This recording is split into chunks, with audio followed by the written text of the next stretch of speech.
मैं अभी अभी 9 ड्रैगन्स पुलिंग द कॉफिन के अंदर लैंड हुआ था। सबसे पहला काम मैंने हीरो के पैर पकड़ने का नहीं किया, बल्कि सीधे सिस्टम के सामने चिल्लाकर बोला, सोहा, मेरी फ्यूचर की पूरी उम्र अभी के अभी बाहर निकाल। अगले ही सेकंड ब्रॉन्ज कॉफिन के अंदर सब लोग बिलख बिलख कर रो रहे थे। कोई चीख रहा था, बचाओ, तो कोई पूछ रहा था कि क्या हम किसी ताबूत में गिर गए हैं। सिर्फ एक मैं था जिसका दिमाग पूरी तरह सुन्न पड़ चुका था। रोंगटे खड़े हो गए थे मेरे, क्योंकि मुझे अचानक याद आ गया था कि ये कोई नॉर्मल ताबूत नहीं है, ये 9 ड्रैगन्स कॉफिन है। आगे चलकर हम मार्स पर उतरेंगे, महाबली दैत्यों से भिड़ेंगे, भयानक शैतानों और प्रेतों से सामना होगा। और मेरा नाम ये हाव है, जिसका ओरिजिनल कहानी में दूर दूर तक कोई जिक्र नहीं था। यानी मैं कोई हीरो नहीं, कोई किस्मत का सिकंदर नहीं, उस फ्यूचर गॉड का भाई भी नहीं। मैं तो बस एक मामूली साइड कैरेक्टर हूँ, जो कहानी के किसी भी मोड़ पर कीड़े मकोड़े की तरह कुचल दिया जाएगा। और सबसे बड़ी दिक्कत, मुझे ये सब याद बहुत देर से आया। अगर अर्थ पर याद आता तो कम से कम किसी गुरु को ढूंढकर थोड़ी तैयारी तो कर लेता। पर अब मैं बस एक आम इंसान हूँ, न कोई मैजिकल सी, न कोई पावरफुल वेपन, न कोई बैकअप। बगल में खड़ा बंदा भले ही फ्यूचर का गॉड हो, पर मेरी उससे कोई खास पटती नहीं थी। उसके भरोसे बैठना मतलब अपनी बलि देना था। मुझे जो करना था खुद करना था। जब मैं मन ही मन चीट कोड के लिए चिल्ला रहा था, तभी दिमाग में एक ठंडी रोबोटिक आवाज गूंजी, traveller detected, future loan system install करें। भाई साहब, मेरी तो लॉटरी लग गई। इंस्टॉल, अभी के अभी इंस्टॉल कर। जल्दी ही मुझे समझ आ गया कि यह सिस्टम काम कैसे करता है। यह फ्यूचर से लोन ले सकता था, पावर हो या खजाना, सब उधार। अगर मैं फ्यूचर में किसी लेवल पर पहुंच सकता हूं, तो वो पावर आज ही मुझे मिल जाएगी। बस एक ही शर्त थी, बाद में चुकाना पड़ेगा। जब तक पूरा लोन चुकता नहीं होता, मेरी पावर 1 इंच आगे नहीं बढ़ेगी। सुनने में बहुत बड़ा फ्रॉड लग रहा था, पर मुझे इसमें सिर्फ एक चीज दिखी, मौका। पावर बढ़ेगी तो उम्र बढ़ेगी, उम्र बढ़ेगी तो लोन की लिमिट बढ़ेगी, और लिमिट बढ़ेगी तो मैं और लोन उठाऊंगा। इसको कहते हैं लोन से लोन चुकाना। क्या बैंकक्रप्ट, कैसा घाटा, मुझे कुछ समझ नहीं आता। मुझे बस इतना पता था कि यह जिंदगी और मौत का खेल है। एक कदम भी पीछे छूटा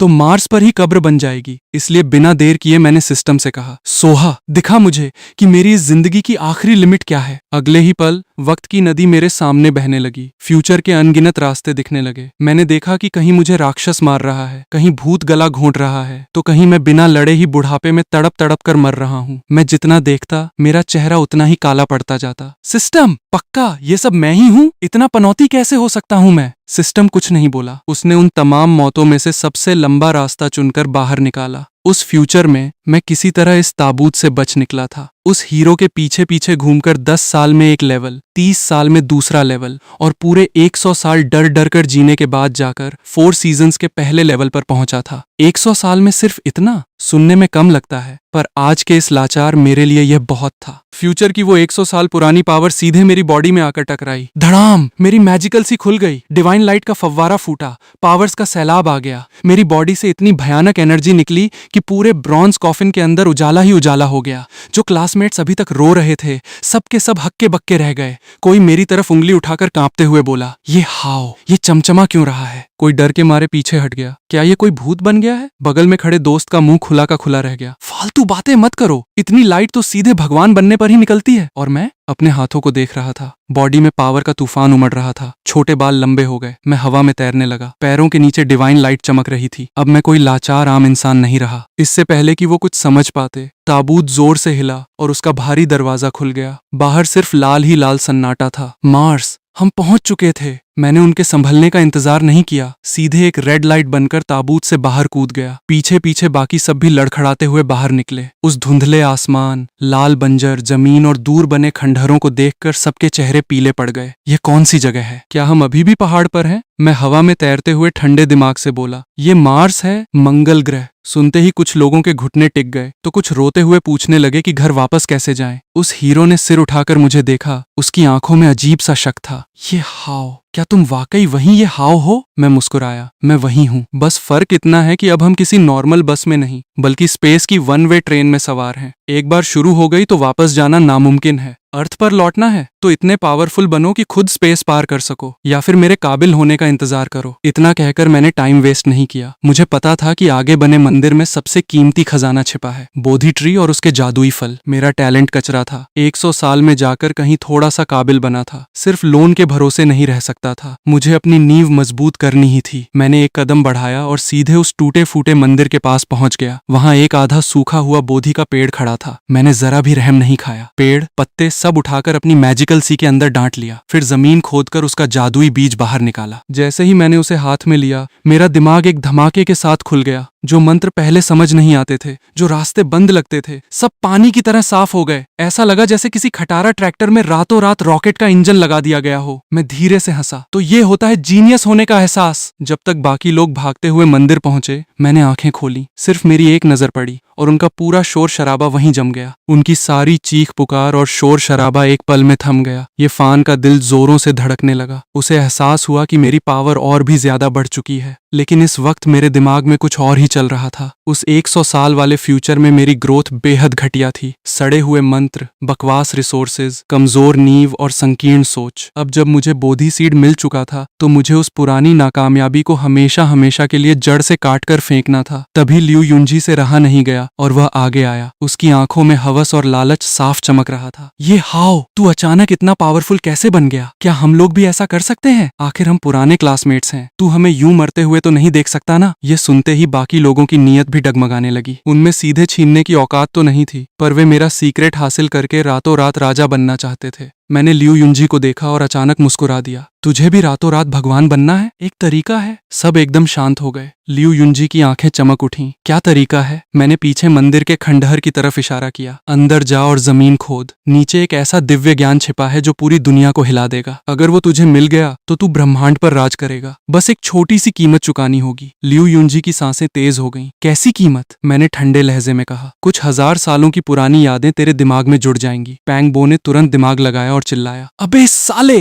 वो तो कब्जा करना डूशे हुआ। मैंने मासूम बनते हुए कहा, अरे तेरी, पहले बताना था ना। लियू युंजी का चेहरा फक पड़ गया, पर उसका लालच इतना अंधा था कि उसे लगा मैं उसे डराकर अकेला सारा खजाना हड़पना चाहता हूँ। वह अपने चमचों को लेकर जबरदस्ती मंदिर के अंदर घुस गया। मैंने उसे नहीं रोका, क्योंकि मुझे रोकने की जरूरत ही नहीं थी। नीचे शैन, कातिल, साया, ईवल माइंड और भयानक शैतान दबे हुए थे। लियू युंजी जैसे बेवकूफ और लालची लोग तो बेस्ट चारे बेट्स थे, पर चारा तो बस एक मोहरा था। असली खेल तो मुझे खेलना था। मैंने दोबारा सिस्टम के पैनल पर नजर डाली। इस बार मेरी लिमिट बढ़कर 800 साल से ज्यादा हो चुकी थी। 4 सीजन्स लेवल पर पहुंचते ही मेरी उम्र बढ़ गई थी, तो लोन की लिमिट बढ़ना तो तय था। मैंने सिर्फ एक शब्द कहा, फिर से सोहा। पूरा लोन उठा। समय की नदी एक बार फिर फटी। इस बार मुझे और भी कई फ्यूचर दिखे। कहीं मैं खजाना छीनने के चक्कर में मारा गया, तो कहीं शैतानी साये ने मुझे निचोड़ दिया। कहीं मैं किसी पवित्र पेड़ की टहनी तोड़ने गया, तो किसी देवी ने एक उंगली से मेरा काम तमाम कर दिया। पर अच्छी बात यह थी कि अब मैं कम से कम असली खिलाड़ियों से भिड़ पा रहा था। कोई जलील कीड़ा मकोड़ा नहीं रहा था।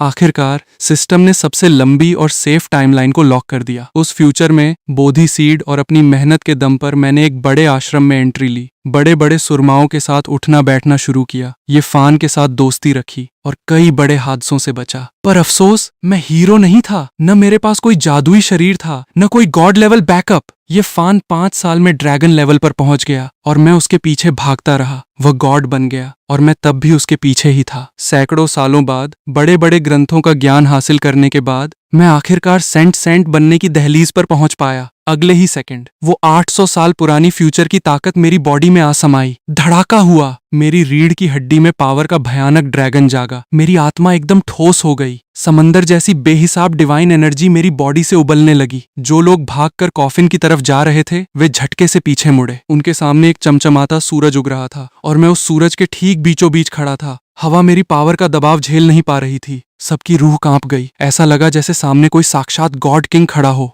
ये फान का मुंह खुला का खुला रह गया। जब मैंने आंखें खोली तो पूरा आसमान एक पल के लिए काला पड़ गया। मैंने धीमी आवाज में कहा, अब मुझे किसी चीज की कमी नहीं है। खंडहर के पास लियू युंजी और उसके चमचे डर के मारे घुटनों पर आ गिरे थे। उसके साथी रोते हुए बोले, हाओ भाई, हमसे गलती हो गई। ये सब इस लियू युंजी की चाल थी। इसी ने ये मूर्ति उठाई थी। लियू युंजी के हाथ में एक पुरानी मूर्ति थी जो मेरी पावर से चमकने लगी थी। उसे लगा कि ये कोई रक्षा करने वाला हथियार है, इसलिए वो नकली मुस्कान के साथ बोला, पुराने दोस्त, इतनी सी बात? तुझे ये मूर्ति चाहिए तो तू ले ले। उसने कलेजे पर पत्थर रखकर मूर्ति आगे बढ़ाई, पर मैं पास नहीं गया। क्योंकि मुझे साफ दिख रहा था वह मूर्ति खुद नहीं चमक रही थी, बल्कि उसके पीछे छिपी कोई खौफनाक चीज उसे चला रही थी। मेरी बॉडी से पवित्र डिवाइन लाइट का महाविस्फोट हुआ। रोशनी ने जमीन से लेकर आसमान तक को ढंक लिया। मैंने हवा में एक विशाल सुनहरे सांप का रूप बनाया और सीधे लियू युंजी की तरफ दे मारा। उसके गले से एक ऐसी चीख निकली जो किसी इंसान की हो ही नहीं सकती थी। लाइट ऑफ द सेंट्स, तू उस पवित्र कबीले का वारिस है? वो लोग यहाँ क्या कर रहे हैं? आखिरकार वो शैतानी साया बाहर आ ही गया। पूरी मूर्ति जाग उठी। मार्स की बंजर जमीन पर हजारों महात्माओं और बुद्धों की दिव्य परछाइयां लहराने लगीं। मेरी डिवाइन लाइट और उनकी रोशनी आपस में टकराई तो लगा जैसे पूरा प्लेनेट ही फट जाएगा। जमीन के नीचे दबा सदियों पुराना महादानव जाग गया। चारों तरफ बिखरे जादुई हथियार चमकने लगे। कॉफिन के पास खड़े क्लासमेट्स की डर के मारे चीखें निकल गईं। पैंग बो का चेहरा पीला पड़ गया। भाई, क्या वापस कॉफिन में घुस जाएं? कोई रोया, पर लियू युंजी और बाकी लोग अभी अंदर ही हैं। मैं हवा में तैरता हुआ वापस आया और एक जादुई ढाल बनाकर सबको सुरक्षित कर लिया। शांत लहजे में बोला, उन्हें उनका लालच ले डूबा। उन्होंने शैतान को दबाने वाला हथियार उठाया और उस साये के गुलाम बन गए। वे उस हथियार से मुझ पर हमला करने वाले थे, पर कोई बात नहीं, यह सब मेरी ही प्लानिंग थी। सब हक्के बक्के रह गए। आपकी प्लानिंग? मैंने दूर चमकती दिव्य दुनिया को देखा। मुझे यहाँ के सबसे ताकतवर हथियार चाहिए थे, तो पहले ये देखना जरूरी था कि नीचे दबा राक्षस बाहर निकल सकता है या नहीं। अब जब वे बाहर आ ही चुके हैं, तो इस दिव्य रोशनी को उन्हें वापस नीचे धकेलने दो। मेरी बात खत्म होते ही जमीन की गहराइयों में दो भयानक लाल आंखें खुली। वो शैतान जाग चुका था। हजारों सालों से कैद रहने की वजह से वो कमजोर था, पर वो साया उसे जबरदस्ती जंग में धकेल रहा था, क्योंकि वे दोनों जानते थे कि अगर मैंने एक कदम और बढ़ा दिया तो उनका नामो निशान मिट जाएगा। जमीन फट गई। चारों तरफ जहरीला धुआं फैल गया। एक विशाल राक्षसी हाथ गहरे गड्ढे से बाहर निकला, पर उसी पल मैं तपते हुए सूरज की तरह हवा में तैरता हुआ आगे बढ़ा और उस पूरी तबाही को अपने पैरों तले कुचलने के लिए नीचे उतर आया। उस शैतानी साए ईवल माइंड को आखिरकार एहसास हुआ कि खेल हो चुका है। वो बिलबिलाया, तू मेरा इस्तेमाल कर रहा था? तुझे सब पहले से पता था। मैंने उसे देखा और मुस्कुराया। इतने कड़वे शब्द मत बोल मेरे भाई, इसे कहते हैं स्मार्ट प्लानिंग। अगले ही पल बोधि सीड मेरी दोनों भौहों के बीच चमकने लगा। मेरे सिर के पीछे बुद्ध धर्म का दिव्य चक्र घूमने लगा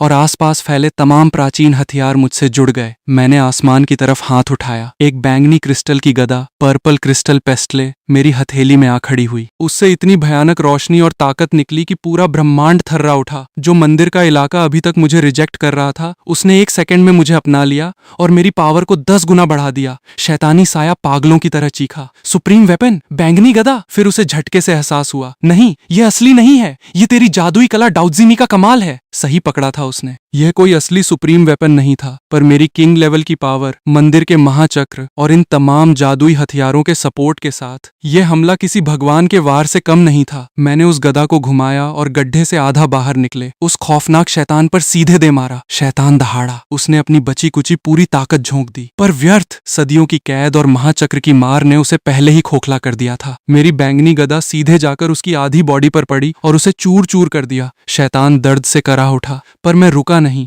दुश्मन जब अधमरा हो तभी उस पर आखिरी वार करना चाहिए। मैं गदा थामे सारे हथियारों को अपने सिर पर नचाते हुए सीधे महाचक्र के अंदर कूद पड़ा। मेरी बॉडी से भले ही भगवानों जैसी रोशनी निकल रही थी, पर मैं किसी खूंखार काल जैसा लग रहा था। शैतान तिलमिलाकर बोला, तू एक मामूली इंसान होकर मुझसे भिड़ेगा? मैं हजारों साल पुराना राक्षस हूँ। मैंने कोई जवाब नहीं दिया। मैंने सीधे 6 पाथ्स ऑफ रीइंकार्नेशन वाला मुक्का उसके मुंह पर दे मारा। एक एक करके सारे जादुई हथियार फटने लगे। मुझे रत्ती भर अफसोस नहीं था। हथियार टूटे तो टूटे, एक महान दानव की लाश से ज्यादा कीमती कुछ नहीं हो सकता। 15 मिनट के अंदर मेरी गदा सीधे उसके दिमाग के आर पार हो गई। उसकी आत्मा जलने ही वाली थी कि मेरी एक और पावर ने उसे 1 सेकंड के लिए जमा दिया। और बस वो 1 सेकंड ही काफी था। धड़ाका, शैतान ढेर हो गया। मैंने सच में एक महादानव का काम तमाम कर दिया था। अगर कोई कहे कि वो दानव कमजोर था, हजारों साल से भूखा था, मैंने धोखे से मारा, तो भाई मुझे रत्ती भर फर्क नहीं पड़ता। हम दोनों का सरनेम यही है। अगर ये फान इतिहास रच सकता है तो मैं ये हाव क्यों नहीं? जब मैं खजाने से लदकर महाचक्र से बाहर निकला तो पूरा मंदिर शमशान बन चुका था। हाथ में पकड़े एक हथियार को छोड़कर सारे जादुई हथियार राख हो चुके थे, पर मेरी कमर पर एक नई बेल्ट चमक रही थी। उस महादानव की खाल से बनी बेल्ट। उसकी हड्डियों और खून से तो अभी कई दिव्य हथियार बनने बाकी थे। कॉफिन के पास खड़े लोग मुझे ऐसे घूर रहे थे जैसे कोई अजूबा देख लिया हो। उन्हें पता था कि मैं पावरफुल हूँ, पर यह नहीं पता था कि मैं राक्षस का शिकार करने वाला शिकारी हूँ।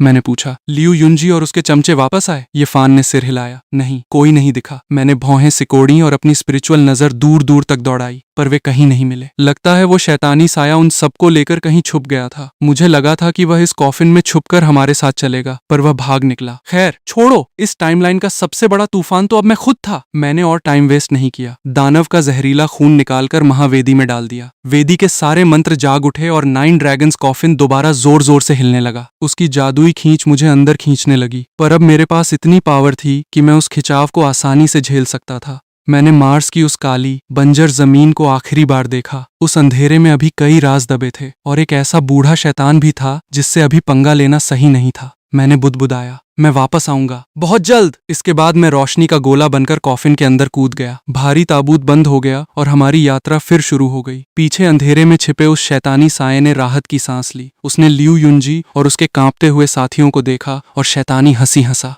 चलो, उस दूर वाले प्लेनेट पर तो नहीं जा पाए, पर अब जरा उस अर्थ नाम की जगह के बारे में बात करते हैं। इधर ब्रॉन्ज कॉफिन के अंदर मैं एक छोटे ताबूत पर बैठा था। हवा में दिव्य मंत्रों की गूंज सुनाई दे रही थी। मंत्रों की गूंज जो इस ब्रह्मांड का सबसे बड़ा ज्ञान थी। यही तो असली खजाना था। भले ही किसी ने मुझे कोई बड़ा जादुई ग्रंथ न दिया हो, पर मुझे फर्क नहीं पड़ता। इस रास्ते पर चलकर इंसान अपनी बॉडी के अंदर के करोड़ों बंद दरवाजे खोल सकता है। स्पेशल बॉडी होना तो बस कुछ दरवाजों का जल्दी खुलना है। मैं दूसरों की कला चुराऊंगा, सब सीखूंगा और धीरे धीरे अपने इस मामूली शरीर को ब्रह्मांड का सबसे शक्तिशाली ढांचा बना दूंगा। मैंने सिस्टम के पैनल को देखा और मेरे चेहरे पर एक शातिर मुस्कान आ गई। जब मेरे पास फ्यूचर लोन सिस्टम का मास्टर कार्ड है तो बड़े बड़े दिग्गजों की किसे परवाह है। सिस्टम, जरा अपनी असली औकात दिखा। तभी कॉफिन में बैठे लोग अपनी घबराहट रोक नहीं पाए। उन्होंने डरते डरते पूछा, हम आखिर जा कहाँ रहे हैं? क्या हमें पूरी जिंदगी इसी ताबूत में रहना पड़ेगा? ये फान ने भी भारी आवाज में पूछा, क्या हम कभी घर वापस जा पाएंगे? मैंने बंद ताबूत पर टिमटिमाते तारों को देखा और बेफिक्री से कहा, वापस जाना कोई बड़ी बात नहीं है। ये फान की आंखें चमक उठी। तेरे पास कोई रास्ता है? मैं हंसा, बिल्कुल। स्पेस पार करने के लिए सेंट बनना पड़ता है। तुम लोग बस मेहनत करो, सेंट बनो और घर लौट जाओ। सब सन्नाटे में आ गए। ये तो वही बात हो गई कि हवा में उड़ना है तो पंख उगा लो। तभी पैंग बो का दिमाग चला, अरे रुको, हाओ भाई, तूने अभी अभी उस दानव को मारा ना? इसका मतलब तू तो सेंट बन चुका है या बनने वाला है। सबकी आंखों में उम्मीद की किरण जगमगा उठी। मैंने अपनी कमर पर बंधी दानव की खाल वाली बेल्ट पर हाथ फेरा और शान से कहा, सही पकड़े हो। मेरी नई बेल्ट देखी? इस बुढ़े राक्षस को ठिकाने लगाने में थोड़ी मेहनत जरूर लगी। लाई शाओमान से रहा नहीं गया। तो क्या हम अब घर वापस चल सकते हैं? मैंने तुरंत मना कर दिया। पागल हो क्या? क्यों जाएं वापस? मुझे कोई शौक नहीं है अभी लौटने का। मार्स से अर्थ उड़कर जाना आसान था, पर अब ये ट्रेन आगे निकल चुकी है। जब तक मैं गॉड न बन जाऊं तब तक वापसी का प्लान भूल जाओ। सबका दिल किया कि मुझे पीट दें, पर किसी में इतनी औकात नहीं थी। मैंने बात खत्म करते हुए कहा, मेरे भरोसे बैठने से अच्छा है खुद मेहनत करो। तुम लोगों में से कईयों का टैलेंट मुझसे कहीं ज्यादा है, खासकर ये फान और पांग बो। तुम दोनों तो असली सुरमा हो। इतना कहकर मैंने आंखें मूंद ली। 9 ड्रैगन्स कॉफिन हमें उस अनजान, विशाल और खौफनाक दुनिया की तरफ ले जा रहा था और मुझे पता था असली खेल तो अब शुरू होने वाला था। 9 ड्रैगन्स कॉफिन ने हमें सीधे divine valley, deserted forbidden land के मुहाने पर लाकर पटक दिया। यहाँ उतरते ही मेरी पहली प्रायोरिटी हवाबाजी करने की नहीं, बल्कि लपक कर ये फान के बगल में चुपचाप खड़े होने की थी। मुझे बहुत अच्छी तरह पता था कि इस घाटी के सन्नाटे में ब्रह्मांड की सबसे खौफनाक देवी, रूथलेस एम्प्रेस और अपने आखिरी दिन गिन रहे एक प्राचीन सुरमा का साया मंडरा रहा है। इनमें से किसी एक ने भी अगर गलती से आंख मटका दी तो मेरी किंग लेवल की पावर हवा में भाप बनकर उड़ जाएगी। पर कॉफिन के बाकी नौसिखियों को इस खौफ का रत्ती भर अंदाजा नहीं था। उनकी नजर में तो मैं वही गॉड था जिसने अभी अभी मार्स पर एक भयानक दानव की चमड़ी उधेड़कर उसकी बेल्ट अपनी कमर पर बांधी थी। सबकी आंखें फटी की फटी थीं। उनमें से एक डरते डरते बोला, हाओ भाई, क्या हम सच में कभी घर लौट पाएंगे? मैंने चेहरे पर गंभीर भाव लाते हुए कहा, बिल्कुल। स्पेस पार करने के लिए बस सेंट बनना पड़ता है। तुम सब मेहनत करो, सेंट बनो और घर चले जाओ। सब सन्नाटे में आ गए। सेंट बनना, वो तो लोक कथाओं की बातें थीं।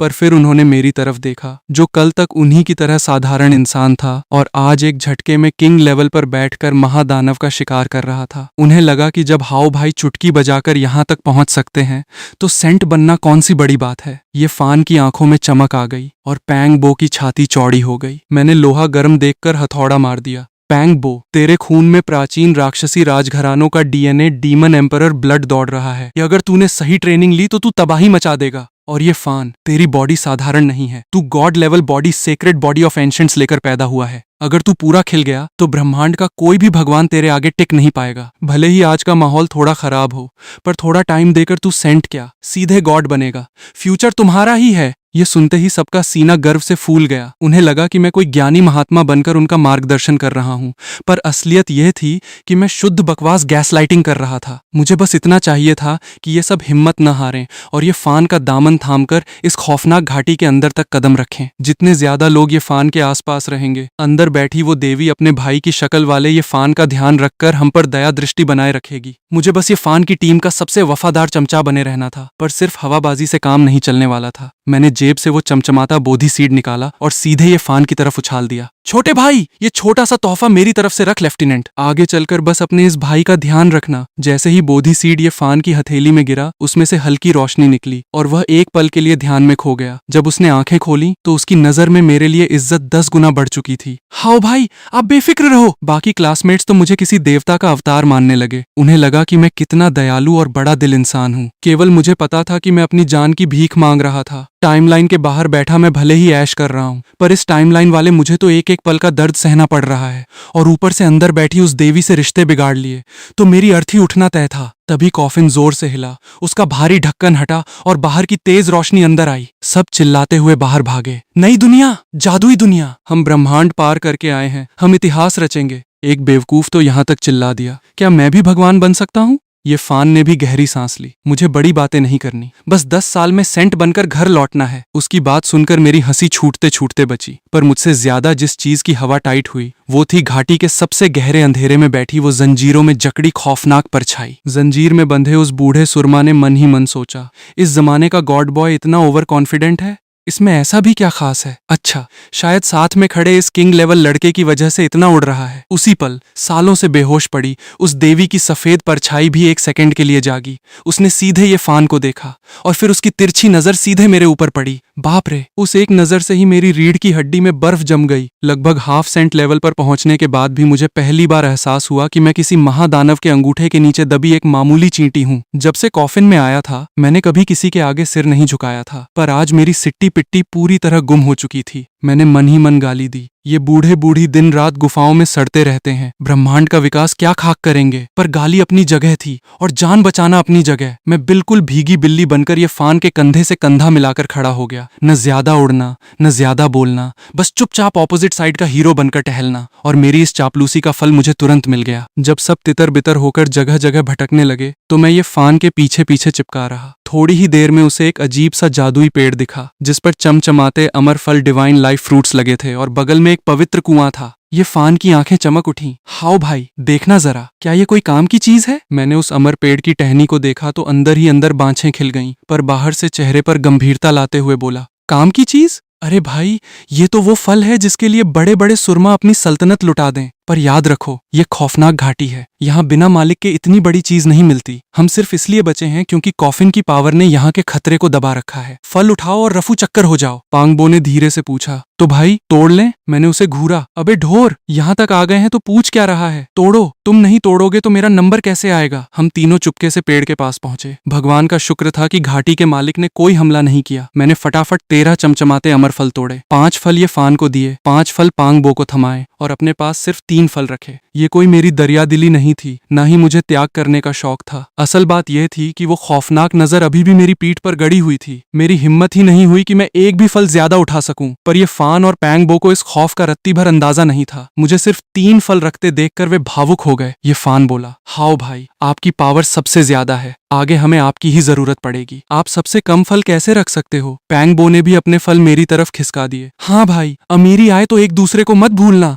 आप ज्यादा रखो। गुप्त नजर का दबाव बढ़ता देखकर मेरी पसीने से टी शर्ट गीली हो रही थी। मैंने जबरदस्ती हाथ जोड़कर मना किया। अरे भाई, धक्का मुक्की मत करो, ये फल तुम दोनों के लिए वरदान है। ये तुम्हारी बॉडी को अंदर से साफ करके तुम्हारी नींव मजबूत करेगा। मेरे लेवल पर आकर ये फल सिर्फ उम्र बढ़ा सकता है। और तुम्हें क्या लगता है मुझे उम्र बढ़ाने की जरूरत है? ये बोलते बोलते मेरा खुद का जमीर कांप गया। जरूरत? अरे मुझे सबसे ज्यादा जरूरत थी। मेरा पूरा लोन सिस्टम इसी उम्र पर तो टिका था। जितनी ज्यादा उम्र होगी उतनी लंबी मेरी फ्यूचर लाइन होगी और उतनी ही भयानक पावर मैं लोन पर उठा पाऊंगा। ये फल बाकी दुनिया के लिए सिर्फ एक जड़ी बूटी था, पर मेरे लिए ये बैंक बैलेंस और शेयर मार्केट की तूफानी तेजी था। पर मैं ये सच चिल्लाकर नहीं कह सकता था। मैंने सीधे साधे चेहरे से देशभक्तों वाला पोज बनाया और कहा, तुम दोनों इसे अभी के अभी गटक जाओ। यहाँ के स्थानीय लोग बहुत खूंखार हैं, हाथ में रखोगे तो छीन लेंगे। और मुझे लग रहा है कि इस घाटी का माहौल बिगड़ रहा है। कोई बहुत भयानक चीज चीज हमें चुपचाप घूर रही है। उन लोगों को लग सकता है कि हम किसी की रडार पर आ चुके हैं। ये फान और पैंग बो का चेहरा तुरंत फक पड़ गया। उन्होंने बिना एक पल गंवाए अमर फलों को मुंह में ठूंसना और चबाना शुरू कर दिया। पैंग बो तो इतने उतावलेपन में आ गया कि सीधे उस पवित्र कुएं के पास जमीन पर पेट के बल लेटकर पानी गटकने लगा। मैंने तुरंत उसकी कॉलर पकड़कर पीछे खींचा। अबे ढोर, ऐसे जानवरों की तरह पेट के बल गिरकर पिएगा क्या?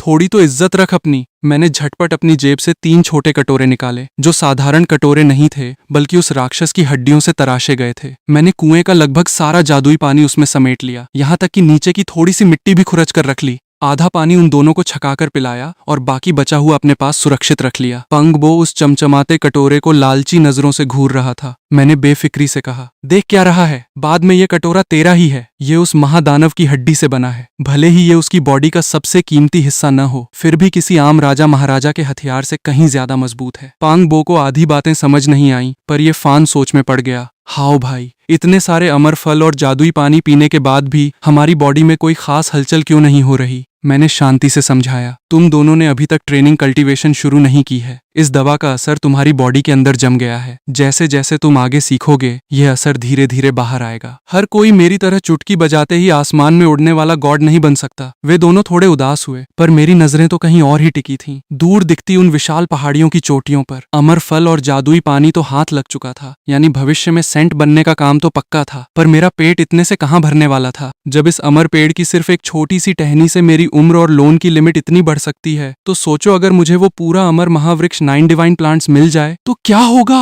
वो तो सच में अमर बना देने वाला खजाना है। इंसान को एक नई जिंदगी देने की ताकत रखता है। और मेरे लिए एक नई जिंदगी का मतलब था मेरी लोन लिमिट का सीधा आसमान छू जाना। फिर तो किंग लेवल क्या, मैं सीधे ब्रह्मांड के सबसे बड़े मुकाम को लोन पर उठाकर अपनी जेब में डाल लेता। इसलिए मैंने मन ही मन ठान लिया कि इस मौके को हाथ से जाने नहीं देना है। क्या थोड़ी और किस्मत आजमा ली जाए, कुछ और हाथ लग जाए तो फिर यहाँ से सीधे रफू चक्कर। ये फान और पैंग बो ने मुझे अजीब नजरों से देखा। अभी तो कुछ देर पहले कह रहा था कि सामान मिल गया, अब चलो, और अब फिर से और खजाना ढूंढने की बातें कर रहा है। पर फिर भी वे चुपचाप मेरे पीछे पीछे भटकने लगे। अफसोस, दूर की पहाड़ियां घने कोहरे में ढकी हुई थीं और हवा में इतना भारी दबाव भर गया था कि दम घुटने लगा। मेरी छटपटाहट बढ़ती जा रही थी। अरे यार, इतना भाव क्यों खा रहे हो? मैं तो बस ये फान की फ्यूचर वाली कमाई का थोड़ा सा एडवांस ही तो मांग रहा था। क्या ये सब सिर्फ मुझे ही टारगेट करने के लिए हो रहा है? हाँ बिल्कुल, ये सब मुझे ही रोकने के लिए था। तभी उस घने कोहरे के अंदर से जंजीरों के छनछनाने की खौफनाक आवाज आई। छन छन छन। कोहरे को चीरते हुए एक धुंधली सी परछाई बाहर निकली और 2 ठंडी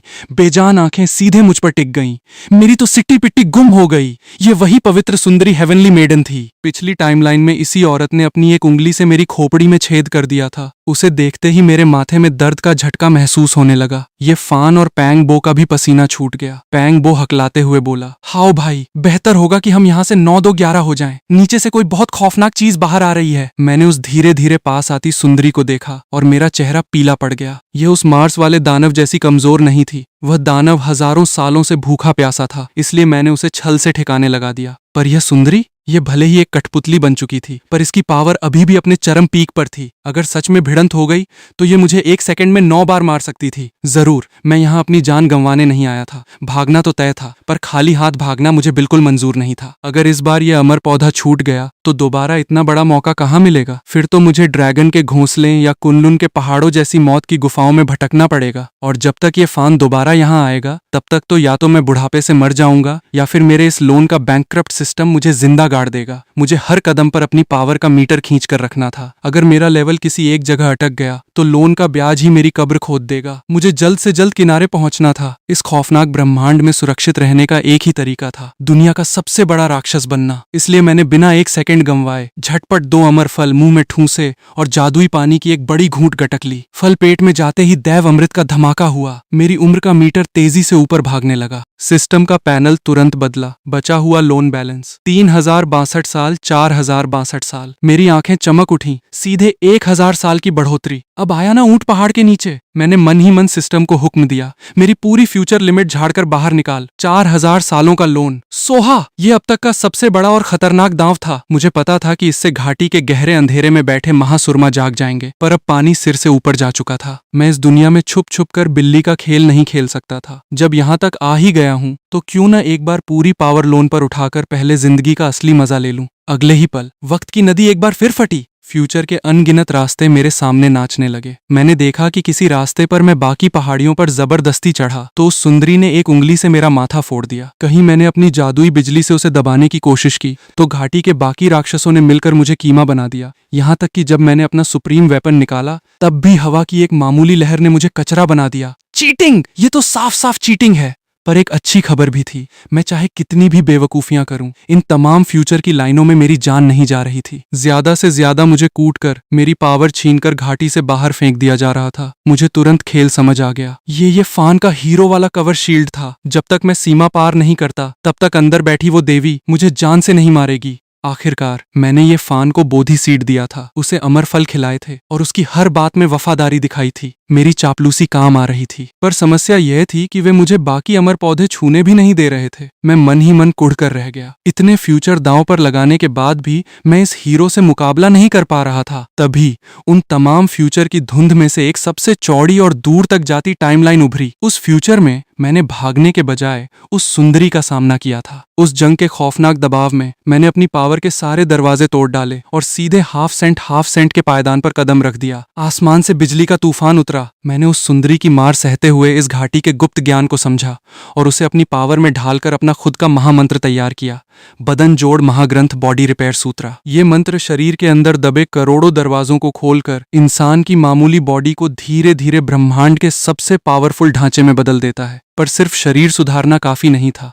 उस फ्यूचर वाले मेरे दिमाग में एक और जहरीली कला आई। शक्ति हड़प विद्या, पावर ड्रेन मैजिक। अगर अपनी बॉडी के दरवाजे खोलना बदन जोड़ था तो दुश्मन के सारे दरवाजों पर ताला लगा देना शक्ति हड़प था। दुश्मन की पावर, उसका ज्ञान, उसकी स्पिरिट, यहाँ तक कि उसके खून का घमंड, सब एक झटके में शून्य कर देना। ये विद्या बेहद कमीनी थी पर काम की थी। जब उस फ्यूचर में मैंने ये विद्या उस सुंदरी पर चलाई तो उसकी सदियों पुरानी पावर पिघलने लगी, उसकी आत्मा जलने लगी और उसका लेवल तेजी से नीचे गिरने लगा। भले ही वो एक बेजान परछाई थी पर उसकी आंखों में भी खौफ साफ दिख रहा था, क्योंकि यह सिर्फ घाव नहीं दे रहा था बल्कि उसकी नींव ही उखाड़ रहा था। दूसरों की पावर छीनकर खुद में मिलाना अलग बात है, पर मैं किसी की पावर नहीं छीन रहा था। मैं तो बस उसकी पावर को नष्ट करके हवा में उड़ा रहा था। खुद का फायदा हो न हो पर दुश्मन का बाजा बजना चाहिए। इसी खतरनाक विद्या और अपने महाग्रंथ के दम पर उस फ्यूचर वाला मैं पहली बार अपनी पावर को 10 गुना बढ़ाकर एक नए मुकाम पर पहुंच गया था। बिजली का भयानक तूफान और मेरी शक्ति हड़प विद्या का खौफनाक नंगा नाच। आसमान से कड़कती आकाशीय बिल्लियों के बीच मेरी उस कालजयी विद्या ने तबाही मचा दी। सुंदरी की संत अवस्था, सेंट रियल्म का एक एक स्तर ताश के पत्तों की तरह ढहने लगा। उसकी पावर घटकर संत की 6वीं, 5वीं, 4थी और गिरते गिरते सीधे पहले स्तर पर आ टिकी। आखिरकार मैंने उस आकाशीय बिजली की आड़ में उसे उठाकर अपनी दुनिया लाइफ सी में कैद कर लिया और उस घाटी से जमीन चीरते हुए बाहर निकल आया। ये कोई सपना नहीं था, मेरी चाल काम कर गई थी। और सबसे बड़ी बात,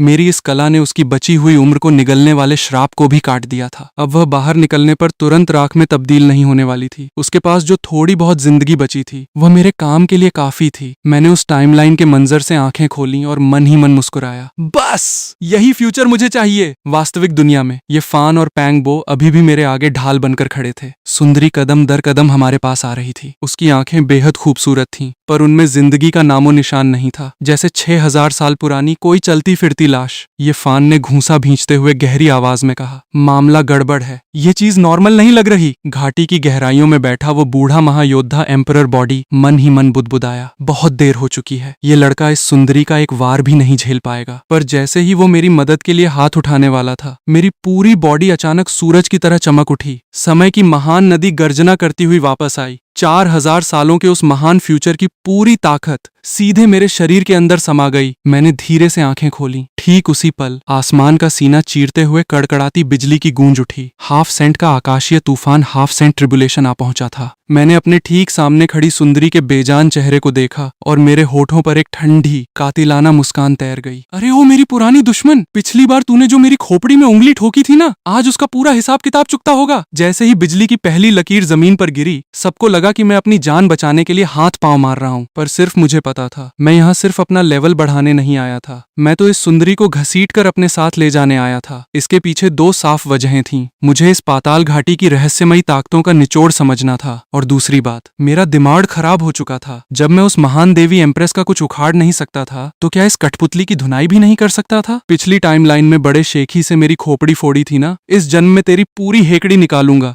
तूफानी बिजलियों के बीच मैंने बदन जोड़ महाग्रंथ से अपने शरीर के सारे दरवाजे खोले और शक्ति हड़प विद्या से उसके दरवाजों पर ताला लगाना शुरू किया। वह सुंदरी मुझसे पूरे एक बड़े पायदान ऊपर थी, पर आकाशीय बिजली के तांडव में वो मेरे वार झेल नहीं पा रही थी। उसकी संत शक्ति का एक एक स्तर पिघलता चला गया। छठा लेवल, पांचवां, चौथा, और अंत में वह गिरकर पहले लेवल पर आ रुकी। मैंने तुरंत मौका ताड़कर बिजली की कड़क में उसे अपनी पोटली में बंद किया और घाटी से बाहर की तरफ सीधा रॉकेट की तरह निकल भागा। हैरानी की बात यह थी कि उस महान देवी ने मुझे रोका तक नहीं। शायद ये फान की चापलूसी काम आ गई थी, या फिर उसके लिए मेरी हैसियत एक कीड़े से ज्यादा नहीं थी। पर मुझे क्या, मैं तो जिंदा बाहर निकल आया था, वो भी हाफ सेंट की महापावर, और उस कैद सुंदरी को साथ लेकर। इस दौर का ब्रह्मांड बीडू पूरी तरह से कंगाल हो चुका था। यहाँ संत तो दूर, मामूली सूरमा भी बिलों में छुपे बैठे थे। ऐसे सन्नाटे में जब मैं एक हाफ सेंट बनकर बाहर निकला तो ये ऐसा था जैसे बंदूक लेकर लाठियों वालों के बीच पहुंच जाना। घाटी के बाहर का नजारा देखने लायक था। बड़े बड़े खानदानों, पवित्र आश्रमों और प्राचीन कबीलों के बड़े बड़े सूरमा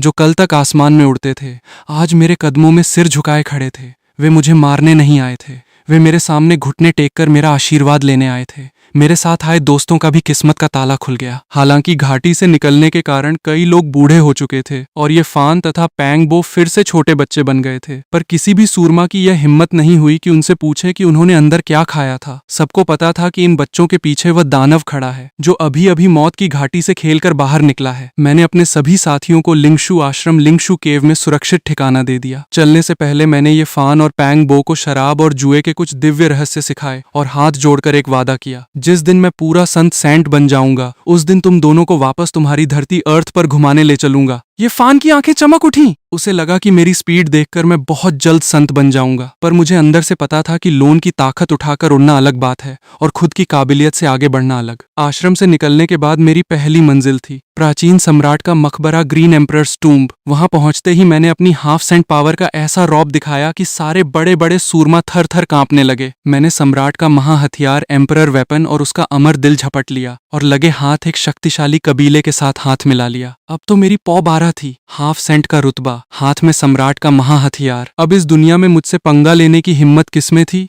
मैं बाजार के गुप्त तहखानों में घूम घूम कर अमर लकड़ियां, जादुई पत्थर, सोई हुई राजकुमारियां और दुर्लभ नस्ल के इंसानों को बटोरने लगा। मैं उन खास शरीरों को नहीं ढूंढ रहा था, मैं तो अपनी बदन जोड़ विद्या से अपने शरीर के अंदर छुपे करोड़ों बंद दरवाजों को खोलकर इस मामूली इंसान को ब्रह्मांड का सबसे संपूर्ण ढांचा बनाने की फिराक में था। उस फ्यूचर में शुरू में सब बहुत मजेदार रहा, पर मुझे जल्द ही एहसास हुआ कि असली प्रतिभाओं से टक्कर लेना आसान नहीं है। खासकर ये फान, मेरी बदौलत उसे शुरुआती दिक्कतें नहीं सहनी पड़ी तो वह 5 साल में ड्रैगन लेवल और 10 साल में महान सूरमा बन गया।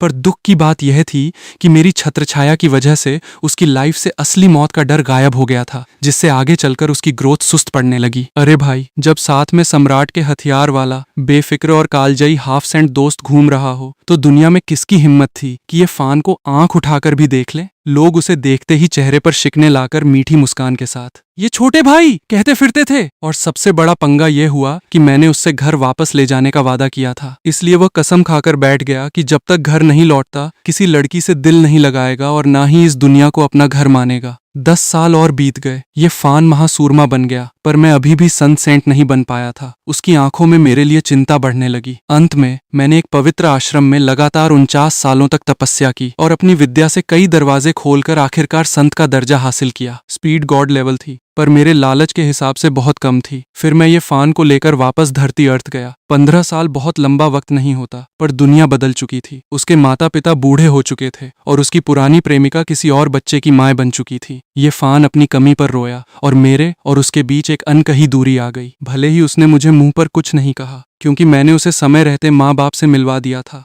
पर मुझे पता था कि कुछ टीस ताउम्र रह जाती है। वापस लौटकर ये फान अपने रास्ते निकल गया। 100 साल में वो सेंट किंग बना। मुझे बाद में किसी देवी से पूरी रहस्यमयी विद्या मिली, तब जाकर मैं उसके बराबर पहुंच पाया, पर तब तक वो महासंत ग्रेट सेंट बन चुका था। 500 साल बाद मैं महासंत बनने की दहलीज पर अटका था, जबकि ये फान अपनी बॉडी को इतना ताकतवर बना चुका था कि बड़े बड़े मुकाम वालों से अकेले भिड़ रहा था। और 1000 साल बाद जब मैंने बड़ी मुश्किल से अपना नया महाग्रंथ रचा और महासंत बना, तब ये फान ब्रह्मांड के के सबसे बड़े दबे हुए दावों को धूल चटा चुका था। यह इंसानियत की आखिरी दहलीज थी। यहाँ कोई किसी की मदद नहीं कर सकता था। ये फान चाहता तो मुझे जबरदस्ती आगे खींच सकता था, पर मेरे पास वो कुदरती टैलेंट नहीं था। पर मुझे दूसरों की खैरात नहीं चाहिए थी। मैं अपनी बदन जोड़ विद्या से ही ब्रह्मांड का सबसे बड़ा सूरमा बनना चाहता था। मेरी इस सोच को देखकर ये फान और बड़े बड़े सूरमाओं ने भी दांतों तले उंगली दबा ली, पर सबने एक ही बात कही, ये रास्ता नामुमकिन के बराबर मुश्किल है। किसी की पावर चुराना बैंक से 10 करोड़ का लोन लेने जैसा है, पर अपनी बदन जोड़ विद्या से 10 रुपए कमाकर 10 करोड़ बनाना बेहद दर्दनाक काम था। जब मैं सबसे बड़े मुकाम के दरवाजे पर पहुंचा तो मुझे लगा कि मेरी बॉडी के दरवाजे फटने वाले हैं। मुझे एक ऐसा ढांचा चाहिए था जो पूरे ब्रह्मांड का संतुलन संभाल सके। तब मुझे पुराने सम्राट ग्रीन एम्परर का सुराग मिला। मैं ये फान को लेकर उनके पास गया और उनसे अपने महाग्रंथ पर लंबी चर्चा की। वह भी कमाल के ज्ञानी थे और मैं भी। जब दो ज्ञानी मिलते हैं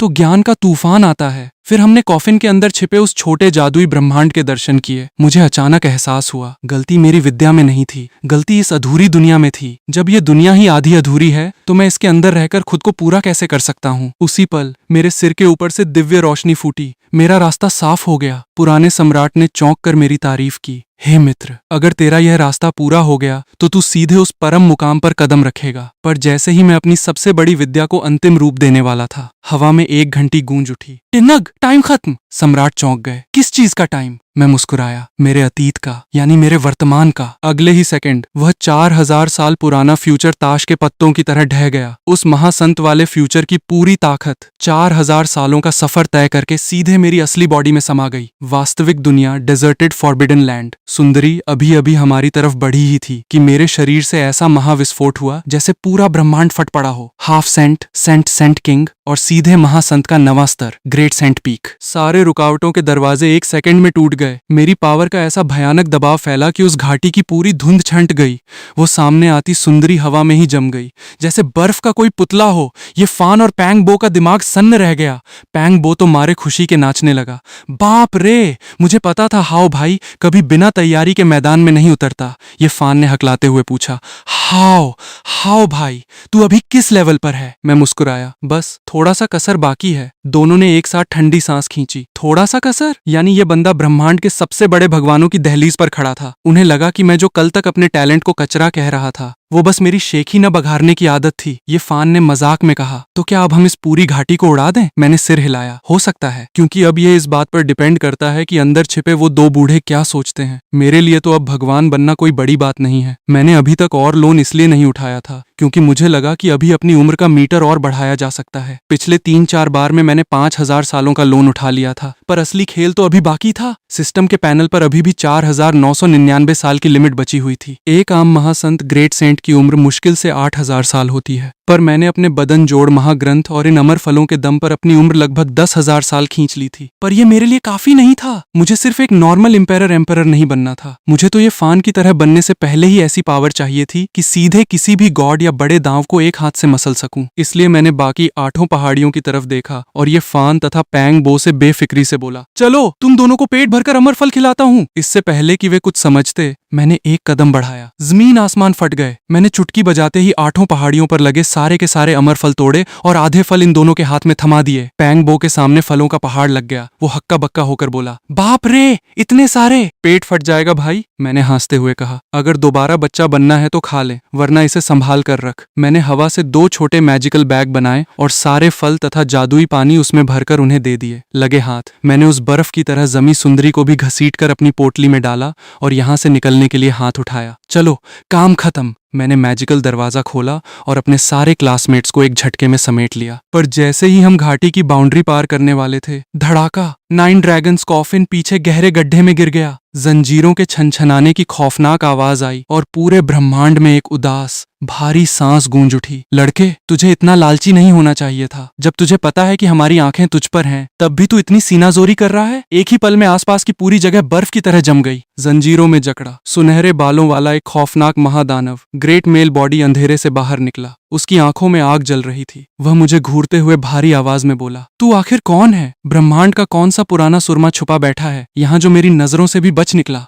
मैंने ठंडी सांस ली। अरे दादाजी, इतना गुस्सा क्यों हो रहे हो? अमर फल बेकार पड़े थे तो मैंने सोचा 2-4 खा लूं। मेरी कोई गलत नीयत नहीं है। जरा इस छोटे भाई ये फान के चेहरे की तरफ देखो और मुझे जाने दो। अंधेरे में बैठा वो सुरमा एक सेकंड के लिए सन्न रह गया। अमर फल बेकार पड़े थे? ऊपर से मुझे यह भी पता था कि ये फान कौन है, वो दहाड़ा। तो तू सब जानता है। बता, तू यहाँ किस इरादे से आया है? अगर मैं लड़ा तो भी ठीक, पर अगर पीछे बैठी वो देवी जाग गई तो तेरा नामो निशान मिट जाएगा। उसकी बॉडी से सुनहरी लपटें उठने लगी। एक सच्चे महागॉड की भयानक पावर जागी और पूरी घाटी थर थर कांपने लगी। इस भयानक दबाव से पूरा ब्रह्मांड बिलबिला उठा। बड़े बड़े प्राचीन घराने, दिव्य आईने और सदियों पुराने सोए हुए संत एक झटके में जाग गए। बाप रे, ये कैसी तबाही है? क्या कोई महाराक्षस जाग गया है जो पूरी दुनिया को निगलने वाला है? हर तरफ अफरा तफरी मच गई। पर इससे पहले कि वे कुछ समझ पाते, घाटी के ऊपर एक और इतनी भयानक पावर फटी कि आसमान का सीना छिन्न भिन्न हो गया। 2 गॉड लेवल पावर्स आपस में टकराईं और पूरे ब्रह्मांड के तारों की रोशनी फीकी पड़ गई। सबकी नजरें कट गईं, किसी को कुछ दिखाई नहीं दिया। पर अंदर का नजारा ये था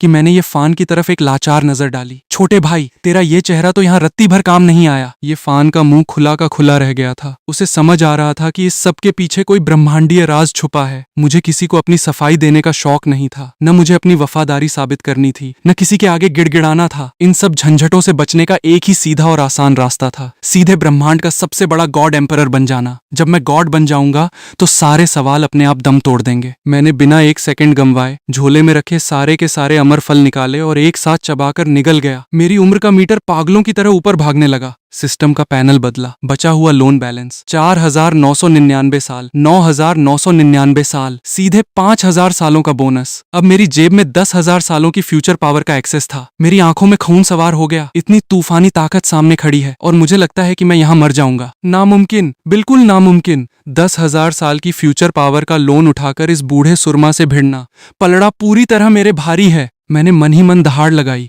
सिस्टम, पूरा 10,000 साल का लोन झाड़कर बाहर निकाल। सोहा! अगले ही पल पूरा सिस्टम का पैनल थरथरा उठा। जमानतनामा लोन का पूरा 10,000 रुपए साल का बैलेंस बैंक से बाहर निकला और वक्त का तूफान फट पड़ा। इस बार का नजारा अतीत के सारे हादसों से अलग था। मैं अब मौतों के गड्ढे में भटकने वाला कोई नौसिखिया नहीं था। मैं महासंत के आखिरी मुकाम ग्रेट सेंट पीक पर खड़ा था। मेरी एक चुटकी से अर्धईश्वर जुंदी का दरवाजा टूट सकता था। सामने फ्यूचर की अनगिनत सड़कें बिछी हुई थीं। ज्यादातर रास्तों पर मैं सीधे जीत का झंडा गाड़ रहा था, जब तक कि मैं ब्रह्मांड के अंधेरों से पंगा लेने या अजीब गरीब दुनियाओं में कूदने की बेवकूफियां न करूं। मेरी मौत का कोई चांस ही नहीं था। पर इस चौराहे पर एक ही रोड़ा अटक रहा था, वो बूढ़ा महासुरमा और ऊपर बैठी उस सफेद लिबास वाली महादेवी एम्प्रेस की ठंडी नजरें। एक फ्यूचर में मैंने सोचा, चलो ये फान को ढाल बनाकर निकल लेते हैं। पर मैंने खुद को कुछ ज्यादा ही 30 मार खां समझ लिया था। वह महादेवी आसमान से उतरी और उसकी एक उंगली का झटका मेरे माथे पर लगा। छन! मेरी खोपड़ी में चींटियां रेंगने लगीं और मैं एक चलती फिरती कठपुतली बनने की कगार पर पहुंच गया। अगर मेरी शक्ति हड़प विद्या ने सही वक्त पर मेरी जान न बचाई होती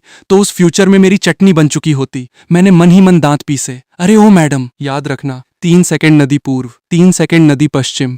आज भले ही मैं कमजोर हूं, पर जमाना बदलेगा। तभी अनगिनत रास्तों के बीच से एक बेहद विशाल और टिकाऊ टाइमलाइन उभरी। उस फ्यूचर में मैंने न तो किसी से जोर आजमाइश की और न ही दुम दबाकर भागा। मैंने सीधे सरेंडर कर दिया। मैंने उस बूढ़े सुरमा को सीधे साफ साफ बता दिया, अरे बड़े भाई, मुझे पता है कि ये फान कोई मामूली बच्चा नहीं है और ये घाटी उस महादेवी का इलाका है। मैं कोई भूत प्रेत या पुराना दानव नहीं हूँ जो किसी की बॉडी पर कब्जा करने आया हो। मैं तो बस एक सीधा साधा मामूली इंसान हूँ जो अपनी बदन जोड़ विद्या से अपने शरीर के बंद दरवाजों को खोलकर ईश्वर बनने की कोशिश कर रहा हूँ। मैंने आगे मिर्च मसाला लगाते हुए कहा, सच कहूँ तो मुझे आपकी महादेवी का ज्ञान बहुत पसंद है। उनकी पुरानी विद्याओं ने मेरी आंखें खोल दी हैं। मैं तो दिल से उनका भक्त हूँ और यह अमर फल तो मैंने इसलिए चुराया क्योंकि मैं बहुत जल्दी उनके गुट में शामिल होना चाहता था। इसके बाद मैंने ये फान और पैंगबो को आगे कर दिया। उन्होंने मेरी एक एक बात पर मुहर लगा दी कि कैसे मैंने उन्हें फल खिलाए, बोधि सीड दिया और हर मुसीबत में उनकी रक्षा की। वह बूढ़ा सुरमा ढीला पड़ गया, पर मेरी बातें सुनकर उस महादेवी का ध्यान मुझ पर और ज्यादा गहरा हो गया क्योंकि उसने देखा कि मैं उसकी जैसी ही विद्या चला रहा हूँ, पर बिल्कुल उल्टी दिशा में। उस टाइमलाइन में मामला पूरी तरह सेट हो गया था। मैंने मुस्कुराते हुए कहा, जब लाठी से काम न चले और भागने पर कुटाई तय हो तो सीधे अपना रिश्तेदार बता दो। वास्तविक दुनिया, रियल वर्ल्ड। अंधेरे से निकलकर उस बूढ़े सुरमा का खौफनाक साया मेरे सिर पर मंडरा रहा था। सब लोग बर्फ की तरह जमे हुए थे। ये फान की आंखों में मेरे लिए गहरी चिंता थी। मैंने गर्दन उठाई, गहरे गड्ढे की तरफ देखा और अपने चेहरे पर सबसे मासूम मुस्कान लाकर बोला, अरे बड़े भाई, गलतफहमी हो गई। सब अपने ही बंदे हैं। सच कहूं तो मैं बस इस दरबार का हिस्सा बनने के लिए थोड़ा बेताब हो गया था। सिर्फ जुबान चलाने से काम नहीं बनने वाला था, इसलिए मैंने अपनी बदन जोड़ विद्या का असली नजारा हवा में लहरा दिया। मैंने उस महादेवी की पुरानी कलाओं के कुछ अंश हवा में चमकाए और गवाही के लिए ये फान को आगे कर दिया। वह बूढ़ा सुरमा धीरे धीरे शांत होने लगा, पर तभी आसमान में एक अजीब हलचल हुई। महादेवी ने मुझ पर हमला नहीं किया, बल्कि उसने अपनी पावर की एक विशेष सील, एम्परर सील, सीधे मेरे दिल के अंदर दाग दी। उस सील के अंदर उसकी सदियों पुरानी तपस्या की गूंज छुपी हुई थी। वह जब भी धड़कती, ऐसा लगता जैसे कोई भगवान मेरे कानों में गीता का पाठ पढ़ा रहा हो। मैं बाहर से तो जमीन पर सिर टेक कर झुक गया, पर मन ही मन जानता था, ये कोई इनाम नहीं है, ये तो सीधे सीधे धमकी है कि लड़के, मेरी नजर तुझ पर है, जरा सी होशियारी दिखाई तो सीधा ऊपर पहुंच जाएगा। खैर, जान बची तो लाखों पाए। इसके बाद मैं सबको लेकर तुरंत धरती अर्थ वापस लौटा। इस बार सिर्फ आधा दिन बीता था। ये फान के माता पिता बिल्कुल सही सलामत थे और उसकी पुरानी प्रेमिका अभी भी कुंवारी थी। कोई दुख नहीं, कोई अफसोस नहीं। ये फान थोड़ा झिझकने लगा। जब माए बाप और प्यार सामने हो तो कौन दोबारा ताबूत में बैठकर दुखों के पहाड़ पर जाना चाहेगा। पर जैसे ही वो मना करने वाला था, मेरे सीने में बैठी वो सील जोर से धड़क उठी। महादेवी की गूंज ने मुझे साफ इशारा दिया, इस लड़के को तुरंत वापस खींच कर ला। मैंने मन ही मन कहा, ये फान भाई, माफ करना, इस घाटी का मालिक बहुत खतरनाक है। मैं बिना किसी देरी के ये फान और उसकी प्रेमिका को घसीटकर वापस बेडू ले आया। हम वापस अपने पुराने आश्रम में रुके ही थे कि मेरे दिल की सील दोबारा चमक उठी। इस बार उसने मुझे दूर आसमान में एक चीज दिखाई, राक्षस कबीले का सबसे बड़ा सुप्रीम हथियार, dragon scale black gold weapon. मेरा चेहरा पीला पड़ गया। ये देवी मुझसे क्या करवाना चाहती है? क्या वो मुझे ये फान का सौदा करने वाला दलाल समझ रही है?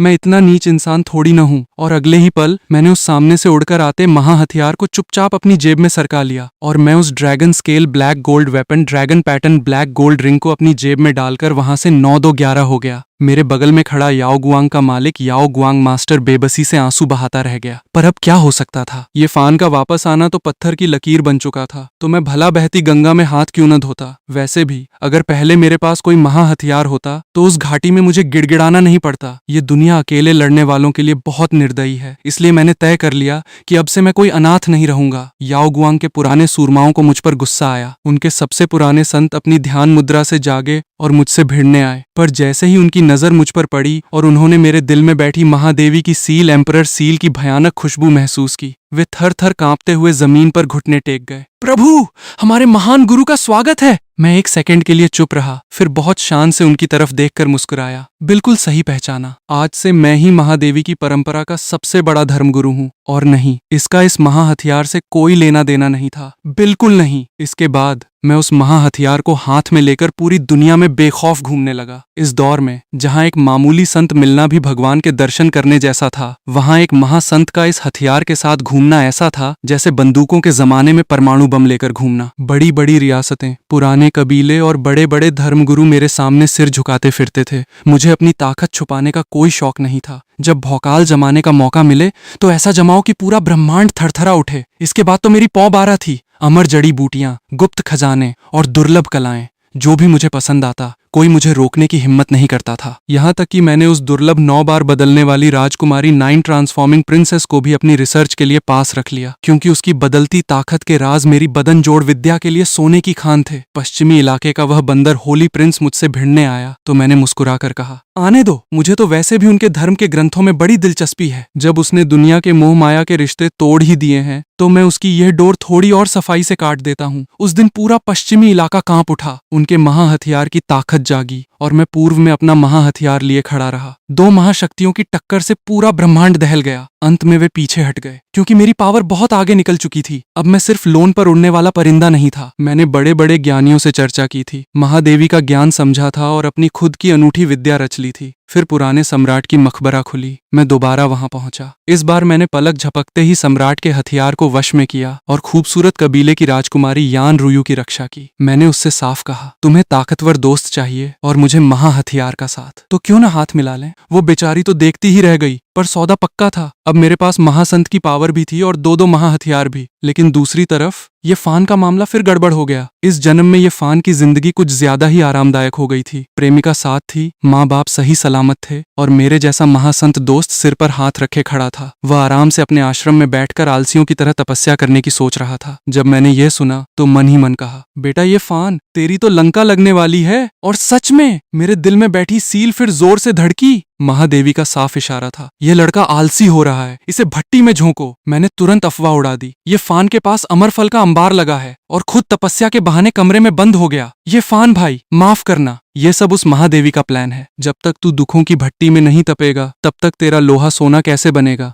मेरी छत्र छाया हटते ही ये फान की हालत खराब हो गई। अमर फलों के लालच में पूरी दुनिया उसके पीछे हाथ धोकर पड़ गई। ऊपर से मैंने जो पहले हड़कंप मचाया था उसकी वजह से पुरानी कबीलों के कई खौफनाक दानव समय से पहले ही जाग गए थे। इस बार ये फान को अपनी प्रेमिका को संभालते हुए मौत के मुंह से 100 बार निकलना पड़ा, पर इस दर्द ने उसे आग बना दिया। 5 साल में नया मुकाम, 10 साल में महासूरमा। उसी साल मैं ब्रह्मांड के किनारे जाकर अपनी अर्ध ईश्वर क्वासी एम्परर की आकाशीय परीक्षा पास करके वापस लौटा। जब मैं लौटा तो पूरा ब्रह्मांड थरथरा उठा। 30 साल बाद ये फान संत बना। मैं अर्धईश्वर का दूसरा स्तर। 120 साल बाद ये फान महासंत बना। मैं अर्धईश्वर का छठा स्तर। 300 साल बाद ये फान अर्धईश्वर बना। मैं 8वां स्तर। 100 साल बाद ये फान अपनी बॉडी को परम सीमा पर ले गया और मैं अर्धईश्वर के 9वें स्तर क्वासी एम्परर पीक पर पहुंच गया। इस वक्त मेरी उम्र सिर्फ 590 साल थी, ये फान के बराबर। इतनी कम उम्र में इस मुकाम पर पहुंचना इतिहास का सबसे बड़ा चमत्कार था। अब बस एक कदम दूर ईश्वर एम्परर बनने का दरवाजा था।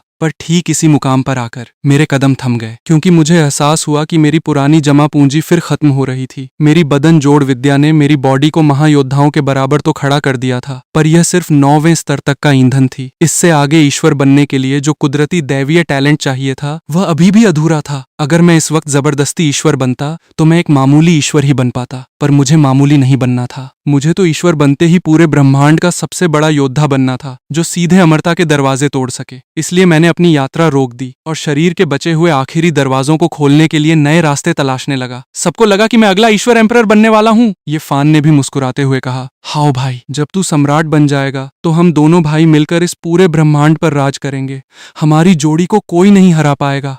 मैं बस हंस दिया। 1 साल, 2 साल, 100 साल, 300 साल, 400 साल बीत गए। पूरा ब्रह्मांड इंतजार कर रहा था कि कब हाओ भाई का महाअभिषेक होगा, पर आखिरकार किसी और ने ही बाजी मार ली और वो ईश्वर के पद पर बैठ गया। पूरी दुनिया भौचक्की रह गई। जिस पद के लिए हाओ बंदा सदियों से खड़ा था, उसने ऐन मौके पर कुर्सी छोड़ क्यों दी? उन्हें क्या पता था कि मैं कुर्सी के चक्कर में नहीं था। इन 400 सालों में मैं ब्रह्मांड के कोने कोने में घूमकर दुर्लभ से दुर्लभ नसों, देवताओं की औलादों और अनोखे शरीरों, डिवाइन बॉडीज पर रिसर्च कर रहा था। मेरी कोशिश थी कि अपने शरीर को ब्रह्मांड के सबसे महान और अमर रूप कैओस बॉडी / इमॉर्टल बॉडी में ढाल दूं, पर यह काम इतना कठिन था कि महादेवी के मंत्र भी मेरे काम नहीं आ रहे थे, क्योंकि वो दूसरों की पावर निगलना सिखाती थी, जबकि मैं तो खुद कुदरत का नया ढांचा गढ़ने निकला था। इसी बीच पाताल लोक से 4 महादानव फॉरबिडन जोन सुप्रीम्स तबाही मचाने बाहर निकले। मैंने और ये फान ने मिलकर चारों को गाड़ दिया। उनकी पावर से मुझे ज्यादा कुछ नहीं मिला, पर मेरी रिसर्च में एक नया मोड़ आया। बदलती राजकुमारी डिवाइन प्रिंसेस। उस राजकुमारी की यह खासियत थी कि वो हर बार सोकर उठती तो उसका शरीर एक नए अवतार में ढल जाता। मुझे एक बहुत बड़ा आइडिया आया। मुझे अपने शरीर को किसी एक ढांचे में बांधने की क्या जरूरत है। मैं तो अपने शरीर के करोड़ों दरवाजों को हर सेकंड खोलता बंद करता रहूंगा, जिससे हर पल एक नया और अनदेखा रूप जन्म लेगा। मैंने इस नई कला का नाम रखा अनंत रूप अमर काय मिरियाड ट्रांसफॉर्मेशन इमॉर्टल बॉडी। यह एक ऐसा जादुई शरीर था जो पलक झपकते ही किसी भी कबीले, किसी भी सुरमा और किसी भी देवी की पावर में ढल सकता था। 1000 साल और बीत गए। ये फान ने पुराने सम्राट के दबाव को तोड़कर पूरे ब्रह्मांड पर अपना परचम लहराया और 3 जन्मी महासम्राट 3 लाइफ हेवनली एम्परर का रुतबा हासिल किया। उसी साल मेरी अनंत रूप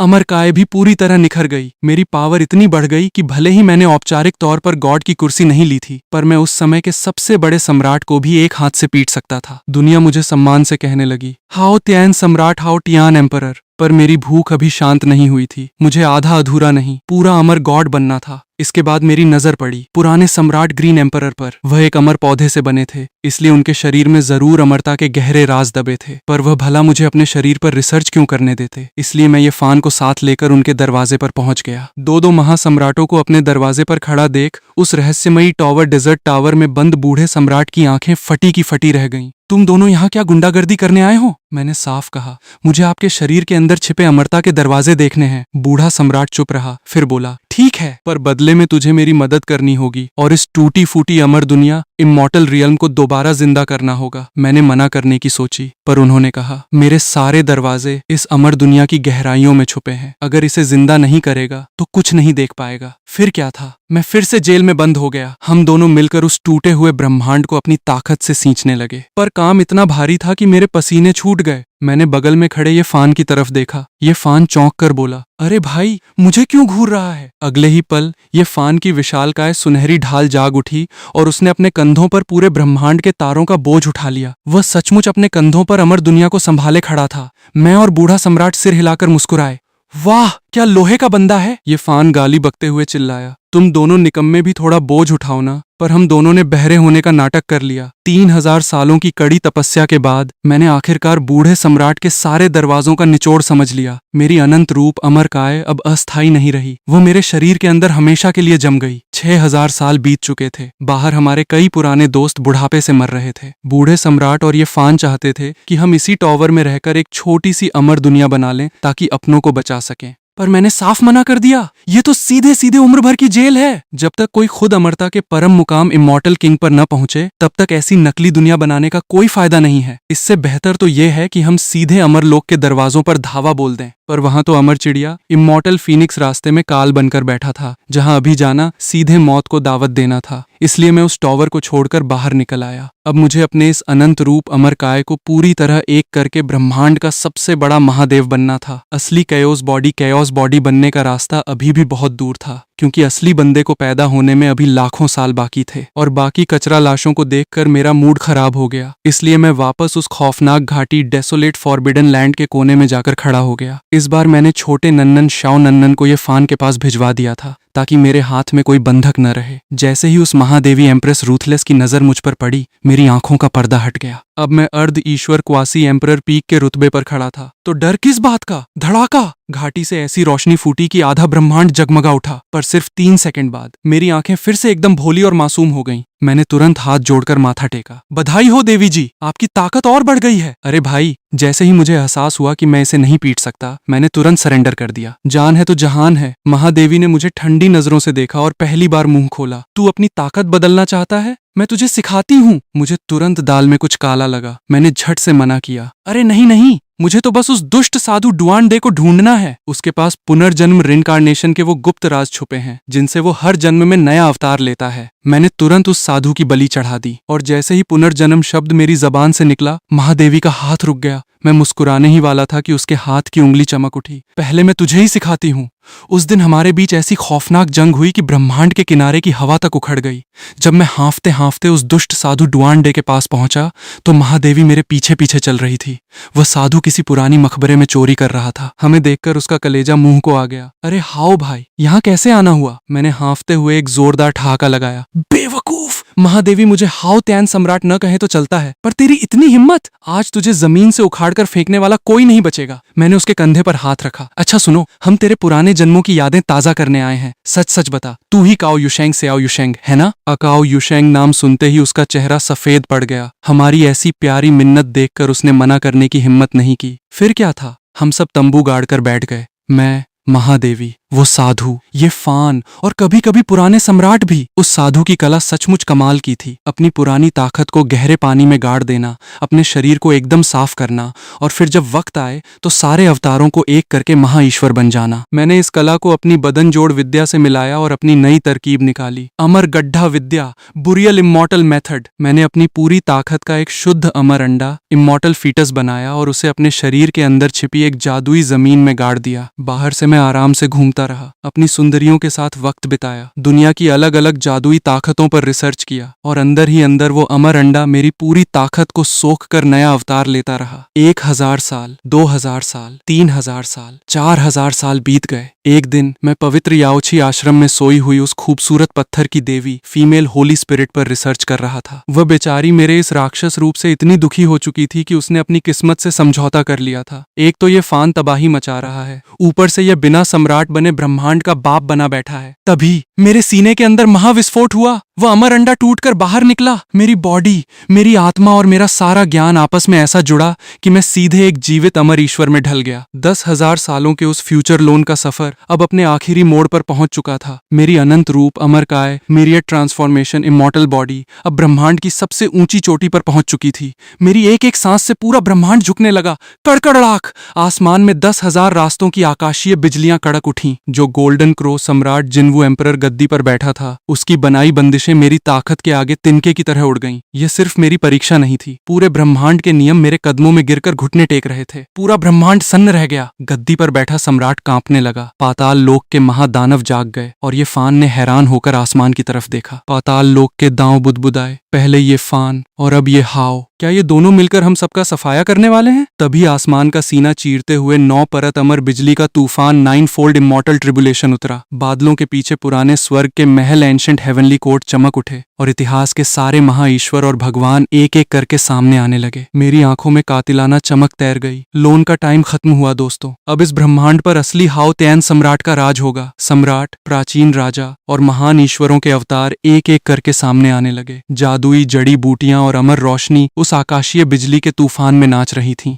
मानो यह ब्रह्मांड खुद मेरे जैसे किसी महामानव के जन्म से खौफ खा रहा हो। पर मैं उस तूफानी बादलों के नीचे एकदम बेफिक्र खड़ा था। मेरे शरीर से ऐसी अमर चमक फूट रही थी जैसे मैं सम्राट बनने का आकाशीय तूफान नहीं, बल्कि सीधे स्वर्ग जाने का रास्ता पार कर रहा हूँ। ये फान अपनी जादुई चमक के साथ हवा में उड़ता हुआ आया, मुझे देखकर मुस्कुराया। हाओ भाई, आखिरकार तू सम्राट बन ही गया। मुझे तो लगा था कि तू मेरे कब्र में जाने के बाद ही आगे बढ़ेगा। मैं भी हंस दिया। फिर तो तू गलत सोच रहा था। क्या पता मैं तुझसे भी पहले सम्राट बन गया था। ये फान सन्न रह गया। ठीक उसी पल वक्त के सबसे दूर के कोने से एक ठंडी घंटी गूंज उठी। टिमक, टाइम खत्म। मैंने उसकी तरफ देखा और धीरे से कहा, इस जन्म की कहानी बस यहीं तक काफी थी। अगले ही सेकंड पूरी टाइमलाइन ताश के पत्तों की तरह ढह गई। सम्राट बनने के आकाशीय तूफान में खड़ा मैं वक्त की उस महान नदी को चीरता हुआ वापस पीछे लौटने लगा। वापस वास्तविक दुनिया में, वापस उसी पाताल घाटी डेसोलेट फॉरबिडन लैंड के सन्नाटे में। ठीक उसी पल जब वो बूढ़ा महासुरमा मुझसे सवाल पूछ रहा था। 10,000 सालों के फ्यूचर की वो पूरी ताकत मेरी असली बॉडी में समा गई। बेकार की यादें हवा में उड़ गईं और परम ज्ञान का महाअंबार मेरी रगों में दौड़ने लगा। मेरी बदन जोड़ विद्या, अनंत रूप अमर काय, अमर गड्ढा विद्या, पुराने सम्राट की अमर दुनिया के राज, उस दुष्ट साधु के पुनर्जन्म के रहस्य और महादेवी की अमरता के मंत्र, मेरी सदियों की तपस्या का पूरा निचोड़ एक ही पल में मेरे दिल के अंदर लौट आया। मेरी बॉडी के अंदर छुपा वह अमर अंडा धमाके के साथ फूट पड़ा। मेरी पावर के आगे रुकावटों के सारे दरवाजे एक सेकंड में चूर चूर हो गए। अर्ध ईश्वर का पहला स्तर और सीधे अर्ध ईश्वर का तीसरा स्तर, क्वासी एम्परर रियल्म, अर्ध ईश्वर का छठा स्तर, अर्ध ईश्वर का 9वां स्तर और फिर फू फू फू 10,000 रास्तों के नियम मेरे पैरों में बिछ गए। पूरा ब्रह्मांड कांप उठा और एक ऐसी खौफनाक सम्राट जैसी पावर फूटी जिसने उस बूढ़े संत ब्लाइटेड होली बॉडी की नजरों को सीधे मुझ पर लॉक कर दिया। पर खेल अभी खत्म नहीं हुआ था। मैंने सिर उठाकर उस खौफनाक खाई अबिस की तरफ देखा, फिर उस सफेद कपड़ों वाली महादेवी एम्प्रेस की दिशा में नजर घुमाई, चेहरे पर एक हल्की मुस्कान सजाकर बोला, देवी जी, अब हम सुकून से बैठकर बात कर सकते हैं ना? सच बताऊं तो जब 10,000 सालों के उस फ्यूचर की ताकत मेरी बॉडी में समाई तो मैं सीधे सम्राट बनने ही वाला था। पूरे ब्रह्मांड के नियम मेरे आगे घुटने टेक रहे थे, पर मैंने उस पावर को जबरदस्ती दबा दिया। इसलिए नहीं कि मैं डर गया था। अरे भाई, इस टाइमलाइन में तो मेरी आधी अधूरी ताकत भी इतनी है कि मैं पूरे ब्रह्मांड पर राज कर सकता हूँ। क्या दानव, क्या पाताल लोक और क्या वो अमर चिड़िया, कोई सामने आ जाए तो मैं कच्चा चबा जाऊं। असली पंगा यह था कि असल जिंदगी में सम्राट बनने के लिए बहुत घिसना पड़ता है और हाओ भाई मुफ्त के मजे लेता है, मेहनत नहीं करता। मेरे लिए तो मेरा फ्यूचर का लोन सिस्टम ही बेस्ट प्लान चुनकर ले आता है। अगर मैं अभी जबरदस्ती ब्रेक थ्रू कर लेता तो मेरे लोन बैंक का सारा बैलेंस बिगड़ जाता। और उससे भी बड़ा झटका मुझे तब लगा जब मैंने अपना लोन का बिल देखा। स्क्रीन पर पाई पाई का हिसाब साफ चमक रहा था। चौथे लेवल की ताकत, 100 साल का लोन टॉप किंग का लेवल, 813 साल का लोन महासंत का लेवल, 4062 साल का लोन एक जन्मी सम्राट की ताकत, 9,999 साल का लोन, कुल मिलाकर 15,000 सालों का फ्यूचर लोन बकाया था और मेरी लोन लेने की लिमिट भी बस इतनी ही बची थी। ये नंबर देखते ही मेरे माथे पर बल पड़ गए। अरे भाई, क्या मेरी ये मुफ्त की स्कीम बंद होने वाली है? पहले मुझे लगता था कि लोन लो, पावर बढ़ाओ, उम्र बढ़ाओ, लोन की लिमिट बढ़ाओ और फिर से लोन लो, एकदम परफेक्ट लूप। पर इस लेवल पर आकर समझ आया कि ताकत जितनी बढ़ती है, आगे का सफर उतना ही धीमा हो जाता है। एक सेकंड के लिए मैंने सोचा कि क्या थोड़ा बहुत लोन चुका दूं? शुरुआती 100 साल का लोन चुकाना तो बच्चों का खेल था। आजकल तो मेरी एक सांस में ही उतना ज्ञान पैदा हो जाता था। बाकी छोटे मोटे लोन भी चुकाए जा सकते थे। असली सिरदर्द था उस सम्राट की पावर वाला 9,999 साल का लोन। उसे चुकाने में मुझे कम से कम 8-10 साल लग जाते। ये सोचते ही मैं जोर से हंस पड़ा। 10 साल! अरे भाई, अगर 10 साल में मैं अमर ही न बन पाया तो इस जादुई सिस्टम का क्या फायदा? छोड़ो यार, मुझे समझ ही नहीं आ रहा। जब मैंने अपनी मर्जी से लोन लिया है तो मैं चुकाऊं क्यों? हद से हद क्या होगा? जब इस ब्रह्मांड की लिमिट खत्म हो जाएगी तो मैं सीधे अमरलोक इमॉर्टल रियल में धावा बोल दूंगा। वहां तो अमरता भरी पड़ी है। वहां पहुंचते ही मुझे लाखों सालों का नया लोन मिल जाएगा। यहाँ की लिमिट खत्म हुई तो नए इलाके में नई लिमिट चालू। इसे कहते हैं असली खिलाड़ी का दिमाग। ये सोचते ही मेरा मूड फिर से चिल हो गया। रास्ता खत्म होगा तो नया मैप खोल लेंगे। पलड़ा तो हमेशा हाव भाई का ही भारी रहेगा। उधर बाहर की दुनिया में ये फान और उसके दोस्तों ने बस इतना देखा कि मैंने अमर फल खाया। एक सेकंड के लिए आंखें बंद की और जैसे ही आंखें खोली, धड़ाका, एक ऐसी खौफनाक सम्राट पावर आसमान चीरती हुई बाहर निकली कि 10,000 रास्तों के नियम थर थर कांपने लगे। जो जगह एक सेकंड पहले जमी हुई थी, मेरी पावर की गर्मी से बर्फ की तरह पिघल गई। ये फान और उसके साथी लड़खड़ाते हुए पीछे हटे। सबकी आंखें फटी की फटी रह गईं। मेरे काले बाल हवा में उड़ रहे थे। मेरे एक एक कदम से आसमान झुक रहा था। जमीन धांस रही थी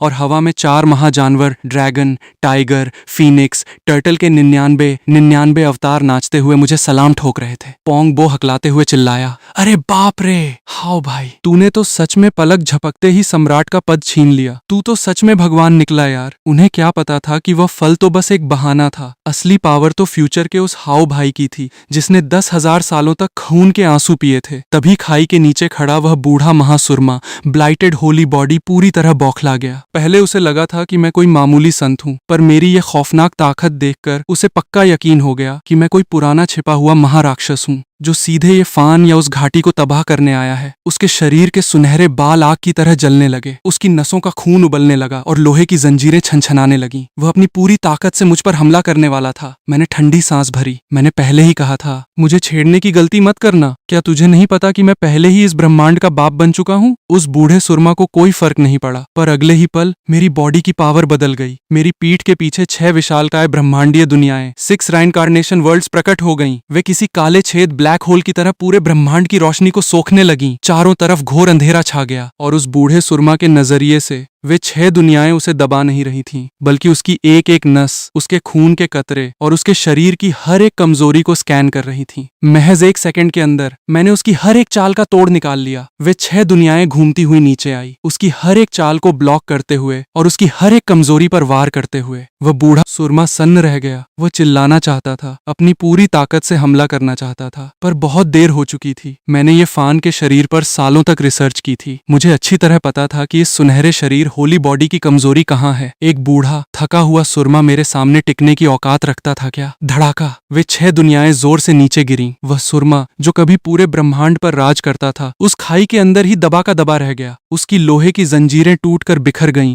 और उसका खून हवा में उड़ गया। उसकी चीख, उसका गुस्सा और उसकी पूरी ताकत उन 6 दुनियाओं के नीचे हमेशा हमेशा के लिए दफन हो गई।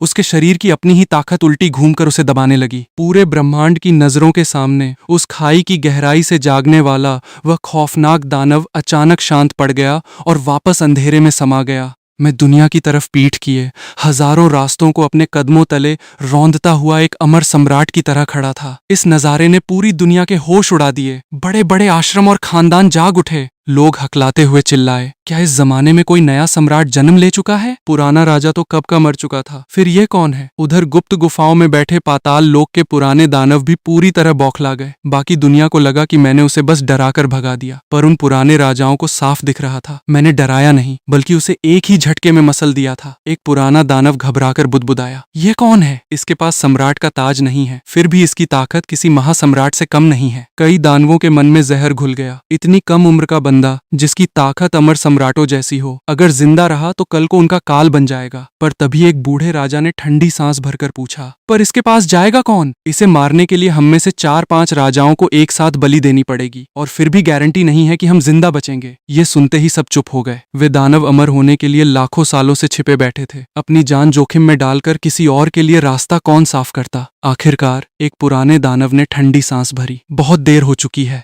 अब इसे रोकना नामुमकिन है। मैं उस खौफनाक घाटी में खड़ा था। मैंने बस एक हाथ हवा में लहराया और झांकने वाली सारी नजरों को एक झटके में काट दिया। पूरी घाटी फिर से घने कोहरे में छिप गई, पर मैंने ढील नहीं दी, क्योंकि मुझे पता था कि असली मुसीबत वह बूढ़ा सुरमा नहीं बल्कि कोई और थी। और वही हुआ। उस सुरमा के ढहते ही खाई की गहराई से सफेद कपड़ों में लिपटी वह खौफनाक महादेवी एम्प्रेस रूथलेस धीरे धीरे बाहर निकली। उसे देखते ही मेरा हाथ अपने आप लोन वाले बटन की तरफ भागने लगा। क्या करूं भाई, इस औरत का खौफ ही ऐसा था। पुरानी टाइमलाइन में इसके एक ही थप्पड़ से मेरी आत्मा कितनी बार उड़ चुकी थी। भले ही सिस्टम ने पुरानी यादें मिटा दी थीं, पर मेरा शरीर आज भी इसे देखकर अपने आप अकड़ जाता था। पर अगले ही सेकंड मैंने लोन लेने का इरादा टाल दिया। इस बार हवा बदल चुकी थी। वह अभी भी बहुत ताकतवर थी, पर अब वह अमर नहीं थी। उसका शरीर अभी भी बदलाव के दौर से गुजर रहा था। यह समझते ही मेरी आंखों का सीधापन गायब हो गया और उनमें एक खतरनाक चमक आ गई।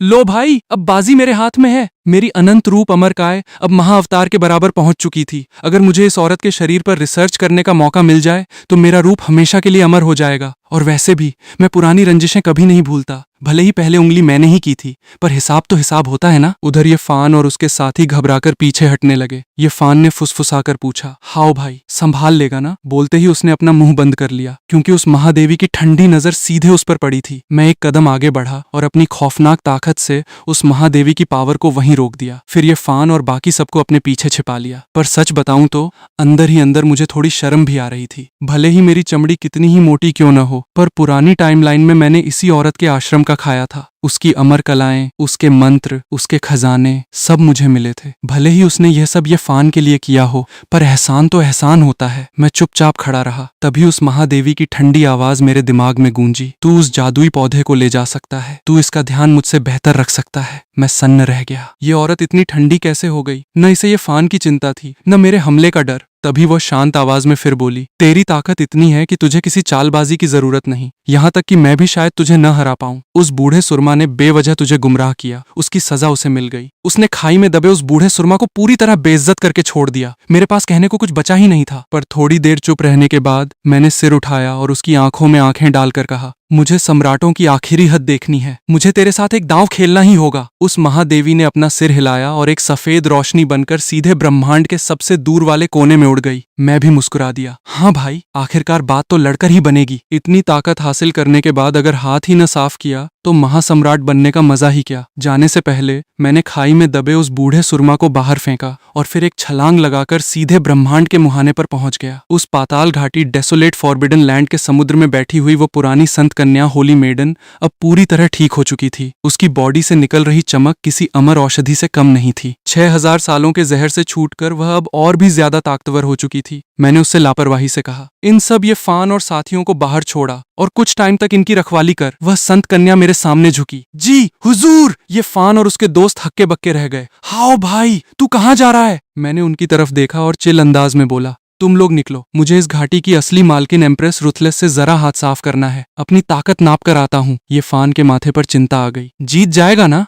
मैं मुस्कुराया। अरे, हारने का तो सवाल ही पैदा नहीं होता। धड़ाका। अगले ही पल मेरे शरीर से अमर रोशनी का ऐसा तूफान फूटा कि आसमान में एक महारास्ता इमॉर्टल पाथ बन गया। वह रास्ता सीधे ब्रह्मांड के सबसे दूर वाले कोने तक जाता था। अगर उस बूढ़े सुरमा को पीटना सिर्फ इस इलाके का ड्रामा था, तो इस बार मैंने खुलेआम पूरे ब्रह्मांड को बता दिया था। मैं ये हाओ आ चुका हूँ। अब इस ब्रह्मांड का बाप मैं ही हूँ। चाहे पाताल लोक के दानव घूरे या वह अमर चिड़िया इमॉर्टल फीनिक्स घात लगाकर बैठे, जिसे जो उखाड़ना है उखाड़ ले। मैं उस रोशनी के रास्ते पर एक एक कदम आगे बढ़ा रहा था। मेरे एक एक कदम से तारों की गैलेक्सी उल्टी घूमने लगी। बड़े बड़े ऋषि मुनि नींद से जाग गए और दूर दराज के महासंत आसमान की तरफ मुंह उठाकर देखने लगे। अरे बाप रे, क्या इस जमाने में कोई नया राजा जन्म ले चुका है? उधर दूर एक पुरानी दुनिया में एक सोने के अंडे के अंदर बैठी गोल्डन क्रो जिन्वू की आत्मा गुस्से से उबल पड़ी। इतनी कम उम्र में यह बंदा मुझसे आगे कैसे निकल गया? मुझे अपनी ताकत और तेजी से बढ़ानी होगी, पर जैसे ही मेरी एक सरसरी नजर उस अंडे पर पड़ी, वह अंडा डर के मारे थर थर कांपने लगा। उसे तुरंत अपनी औकात समझ आ गई। मैंने तो बस तरस खाकर उसे छोड़ दिया था। अभी वो इतना कच्चा था कि मेरे एक हाथ का खाना भी नहीं था। आखिरकार पूरे ब्रह्मांड की नजरें उस मुहाने पर जाकर टिक गईं। वहां मैं और सफेद कपड़ों में लिपटी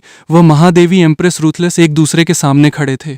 हजारों संतों की आंखें फटी की फटी रह गईं और पाताल लोक के दानव भी अपनी गुफाओं से बाहर झांकने लगे। अच्छा, तो इस घाटी की असली मालकिन अभी तक जिंदा है? कुछ दानव कमीनी हंसी हंसे। अच्छा है, दोनों आपस में लड़कर मर जाएं। अगर दोनों खत्म हो गए तो हम इनके अमर मंत्र छीनकर अपनी उम्र 1-2 लाख साल और बढ़ा लेंगे। उनकी गंदी नजरों की बदबू मेरे नाक तक पहुंची तो मैं मुस्कुरा दिया। लो भाई, कई पुराने चूहे बिलों से बाहर झांक रहे हैं। महादेवी ने हल्का सा सिर उठाया। उसके नकाब के पीछे आंखें एकदम शांत थीं, मानो मुझसे कह रही हो कि अभी भी वक्त है, पीछे हट जा। पर मैं जोर से हंस पड़ा। मैं तो इन्हीं का इंतजार कर रहा हूँ। जब बंदा ब्रह्मांड में सबसे ताकतवर हो तो कोई टक्कर का भी तो मिलना चाहिए ना। जो बिल में बैठकर मरेगा वो तो ठीक है, पर जो बाहर आएगा उसे मैं खुद हाथ से गाड़ूंगा। मेरी यह आवाज पूरे ब्रह्मांड और पाताल लोक के कोने कोने में गूंज उठी। पाताल लोक के दानव गुस्से से पागल हो गए। हरामी, तेरी इतनी हिम्मत, तू हमें धमकी देगा? उनकी आखिरी हद पार हो चुकी थी। गुफाओं से खौफनाक रोशनी फूटने लगी और हवा में कत्लेआम की महक भर गई। बाहर निकले ये फान और पोंग बो ने जब मेरी ये बात सुनी तो पोंग बो की हवा टाइट हो गई। अरे बाप रे, हाओ भाई तो सीधे भगवानों से पंगा ले रहा है। पर ये फान की आंखें चमक उठीं। असली मर्द तो वही होता है। उसी पल उसने तय कर लिया कि उसे भी ऐसा ही महायोद्धा बनना है। मैंने उन गुस्सैल दानवों की तरफ देखा और दोबारा ठहाका लगाया। अगर दम है तो बाहर आओ और मुझसे लड़ो, वरना अंदर दुबक कर अपनी सड़न का मजा लो। पाताल लोक में सन्नाटा छा गया। वे दानव गुस्से से उबल रहे थे, पर उनमें से एक भी बाहर आने की हिम्मत नहीं जुटा पाया। उन्हें लगा कि यह मेरा कोई बिछाया हुआ जाल है और अमर लोक का रास्ता खुलने से पहले वे मुझसे लड़कर मरना नहीं चाहते थे। उन्होंने मन ही मन कसम खाई, जब इसका बुढ़ापा आएगा तब इसका हिसाब करेंगे। ये सुनकर मैंने अफसोस से सिर हिलाया। कायर कहीं के, सोचा था 2-4 दानवों की बलि चढ़ाकर हाथ साफ करूंगा, पर सबके सब डरपोक निकले। मैंने उन बिल के चूहों पर ध्यान देना बंद किया और सामने खड़ी महादेवी की तरफ देखा। वह अभी भी बिना हिले डुले खड़ी थी, मानो पूछ रही हो, अब भी लड़ना है क्या? उसे लगा होगा कि मैं बस उन दानवों को बाहर निकालने का नाटक कर रहा था, पर उसे क्या पता, मुझे तो बस उंगली करने की आदत थी। मैंने मुस्कुराकर कहा, हाँ भाई, अब खेल शुरू करते हैं। और महायुद्ध छिड़ गया। मुझे लगा था कि 10,000 सालों के लोन की ताकत के साथ मैं इस महादेवी को 1-2 हाथ जमा ही दूंगा। पर भाई साहब, मैं गलत था। वो सफेद कपड़ों में खड़ी देवी कोई मामूली चीज नहीं थी। उसकी एक ही उंगली से निकली रोशनी ने मेरे 10,000 रास्तों के सुरक्षा कवच को कागज की तरह फाड़ दिया। धड़ाका, तारे जलने लगे, गैलेक्सी टूटकर बिखर गई और कई पुरानी दुनियाएं उस जंग की चिंगारियों से राख बन गईं। पूरा ब्रह्मांड कांप रहा था। पाताल लोक के दानव हक्के बक्के रह गए। ये तो वही निगलने वाली महादेवी डिवोरिंग एम्प्रेस है। ये तो अभी भी अपने असली रूप में है। फिर उनकी नजर मुझ पर पड़ी और वे और भी ज्यादा हैरान हो गए। पर ये हाउ कौन सा रूप लेकर आया है? ये शरीर तो अमर शरीर, इमॉर्टल कैओस बॉडी जैसा लग रहा है। उसी पल मेरे शरीर के अंदर से अमर रोशनी का एक और महाविस्फोट हुआ। खून का उफान आसमान को चीर गया। एक ही पल में अनगिनत महाशरीरों, डिवाइन फिजिक्स का असली दम फिर से सामने आ गया। पवित्र शरीर, सेक्रेड बॉडी की वो तबाही मचाने वाली ताकत और अमर जन्मजात शरीर, इमॉर्टल इनेट बॉडी की बेमिसाल चमक। ब्रह्मांड की 10,000 शक्ति धाराएं मेरे भीतर समा गईं। मेरी रगों का खून बेकाबू होकर दौड़ने लगा। मैंने हाथ उठाकर ऐसा घूंसा मारा मानो अपनी जवानी के दिनों में सम्राट वुशी एम्परर वुशी खुद मैदान में उतर आए हों। ब्रह्मांड की हर एक ताकत मेरे पैरों तले कुचली जा रही थी। उसी पल बैंगनी पहाड़, पर्पल माउंटेन के सन्नाटे को चीरती हुई वुशी की महाघंटी, वुशी बेल अपने आप गूंज उठी। तनन्नन, उसकी गूंज से आसमान थर्रा उठा और घंटी के अंदर से एक रहस्यमयी परछाई उभर आई। वह पीठ फेरे खड़ी थी, पर उसकी चमक में साफ हैरानी दिख रही थी, क्योंकि उसने उस खून की रंगत और उस रूह को पहचान लिया था। यह तो हूबहू वही अमर जन्मजात शरीर था। पर असली चक्कर यह था कि सम्राट वुशी की विरासत तो अभी भी इसी बैंगनी पहाड़ में सुरक्षित पड़ी थी। घंटी भी यहीं थी और उनकी ताकत भी। तो फिर यह बंदा बाहर किस दुनिया से टपक पड़ा था? पास ही खड़ा एक बड़ा काला कुत्ता, ब्लैक एम्परर डॉग, भी छलांग मारकर बाहर आया। उस स्क्रीन पर मुझे देखकर उसकी आंखें फटी की फटी रह गईं। ओ तेरी, क्या ये हमारे सम्राट हैं? नहीं नहीं, सम्राट तो कभी मुंह नहीं दिखाते थे।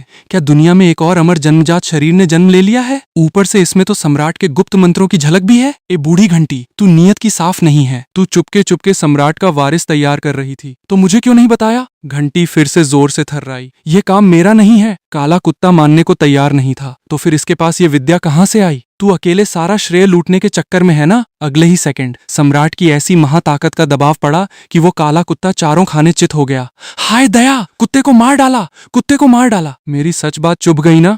वह जमीन पर पड़ा पड़ा चिल्लाने लगा। घंटी चुपचाप उस कुत्ते को घूरती रही। कुत्ता पहले तो चौंका, फिर उसके रोंगटे खड़े हो गए। अरे तू मुझे शक की नजर से क्यों देख रही है? मुझे तो खुद तुझ पर शक है। वह गुस्से में आकर घंटी को काटने दौड़ा, पर घंटी ने उसे दोबारा जमीन में गाड़ दिया। बैंगनी पहाड़ के अंदर कुत्ते और घंटी की यह जंग शुरू हो चुकी थी, और मुझे इस बात की भनक तक नहीं थी कि सालों पहले अमर शरीर बनाने के चक्कर में मैंने उस कुत्ते को एक ही डायलॉग मारकर चूना लगाया था। तू भी तो नहीं चाहता ना कि सम्राट वुशी की विरासत खत्म हो जाए? और उस कुत्ते ने वफादारी का चोला ओढ़कर सम्राट की असली महाकिताब ही मुझे बेच डाली थी। उसका कहना था कि यह सब सम्राट के नाम को जिंदा रखने, दूसरा महायोद्धा तैयार करने और अमरलोक का रास्ता फतह करने के लिए है। खैर, मजा तो मेरा ही हुआ। उधर ब्रह्मांड के आखिरी कोने में मैंने अपने अमर शरीर से वही रूप रचाया और अपनी महाताकत के दम पर उस महादेवी एम्प्रेस रुथलेस को पीछे धकेलना शुरू कर दिया। पहली बार वो देवी 2 कदम पीछे हटी, मेरी आंखें चमक उठीं। लो भाई, आ गई ना रास्ते पर, आज तो जीत मेरी ही होगी। मैंने वक्त और जगह के पर्दे को चीर दिया और सीधे उसकी रोशनी के तूफान में घुस गया। पर अगले ही पल उस महादेवी के शरीर में एक खौफनाक बदलाव हुआ। उसके आसपास की अमर रोशनी अचानक गायब हो गई और उसकी जगह अनगिनत अमर धुएं केओस गैस के बादलों ने ले ली। उस धुएं से ब्रह्मांड की 10,000 ताकतें जन्म ले रही थीं। सालों पहले उसने इस रूप को छोड़ दिया था। इसका मतलब यह नहीं था कि यह खत्म हो गया था। उसने तो इस ताकत को अपनी रूह की गहराई में छुपा लिया था और आज उसने उसे फिर से जगा दिया था। जैसे ही वो अमर धुआं फैला, उसकी ताकत आसमान छूने लगी। उसने अपनी नाजुक उंगली से बस एक इशारा किया और ऐसा लगा मानो पूरा ब्रह्मांड ही मेरे ऊपर गिर पड़ा हो। धड़ाम! मैं संभल नहीं पाया और सीधे उड़ता हुआ पीछे जा गिरा। मेरे पीछे कई गैलेक्सी धमाके के साथ उड़ गईं। मैंने नीचे झुककर देखा। मेरी कमर में जोरदार दर्द हो रहा था और मेरा सुरक्षा कवच बिखरने की कगार पर था। मुझे सच में गुस्सा आ गया। अरे यार, सम्राट बनने से पहले भी इससे हारता था और सम्राट बनने के बाद भी अगर मार खाऊं तो मेरी इस मेहनत का क्या फायदा? मेरे शरीर से फिर से रोशनी की लपटें निकलने लगीं। ब्रह्मांड की सारी ताकत मेरे भीतर समाने लगी और मेरे चारों तरफ भी वही अमर धुआं छा गया। अगले ही पल मैं भी पूरी तरह उसी रूप में बदल गया। मैंने सिर उठाकर महादेवी की तरफ देखा और ठंडी आवाज में बोला, अमर धुआं, ये रूप तो मेरे पास भी है। धड़ाका!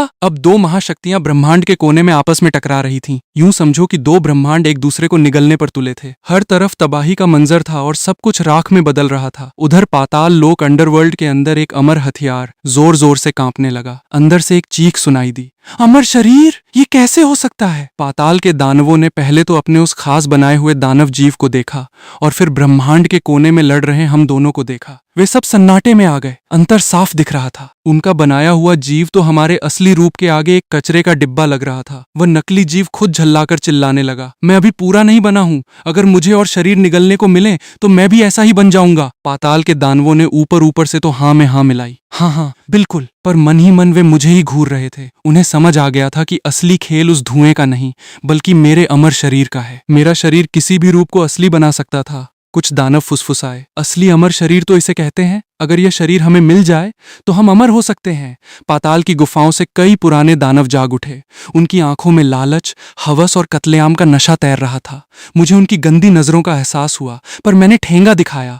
बंद कमरे में बैठकर मौत का इंतजार करने वाले ये पुराने चूहे मेरी जूती के बराबर भी नहीं थे। मेरा असली नशा तो सामने खड़ी महादेवी थी, पर जितना ज्यादा हम लड़ रहे थे मुझे उतना ही अजीब लग रहा था। उसकी रूह अभी पूरी नहीं थी, उसका शरीर भी अभी ढल रहा था। फिर भी वो लड़ते लड़ते और ताकतवर होती जा रही थी। उसका हर एक वार एक नया इतिहास रच रहा था। मैं हार तो नहीं रहा था, पर जीतना बहुत मुश्किल था। तभी मुझे अपनी सबसे बड़ी कमी का एहसास हुआ। मेरी पूरी जिंदगी सिर्फ अपने शरीर को ताकतवर बनाने में निकल गई थी। मेरा शरीर बेहद ताकतवर था, पर इस ब्रह्मांड का नियम सीधा है। यहाँ सिर्फ मुक्केबाजी काम नहीं आती। जब सब अपने अपने शिखर पर पहुंच जाते हैं तो अपनी बनाई हुई महातकनीक और अपना खास सम्राट हथियार एम्परर वेपन चाहिए होता है। हथियार सिर्फ लोहे का टुकड़ा नहीं होता, वो बंदे की पूरी जिंदगी की ताकत का निचोड़ होता है। अगर आज मेरे हाथ में मेरा अपना सम्राट हथियार होता तो ये जंग इतनी मुश्किल न होती।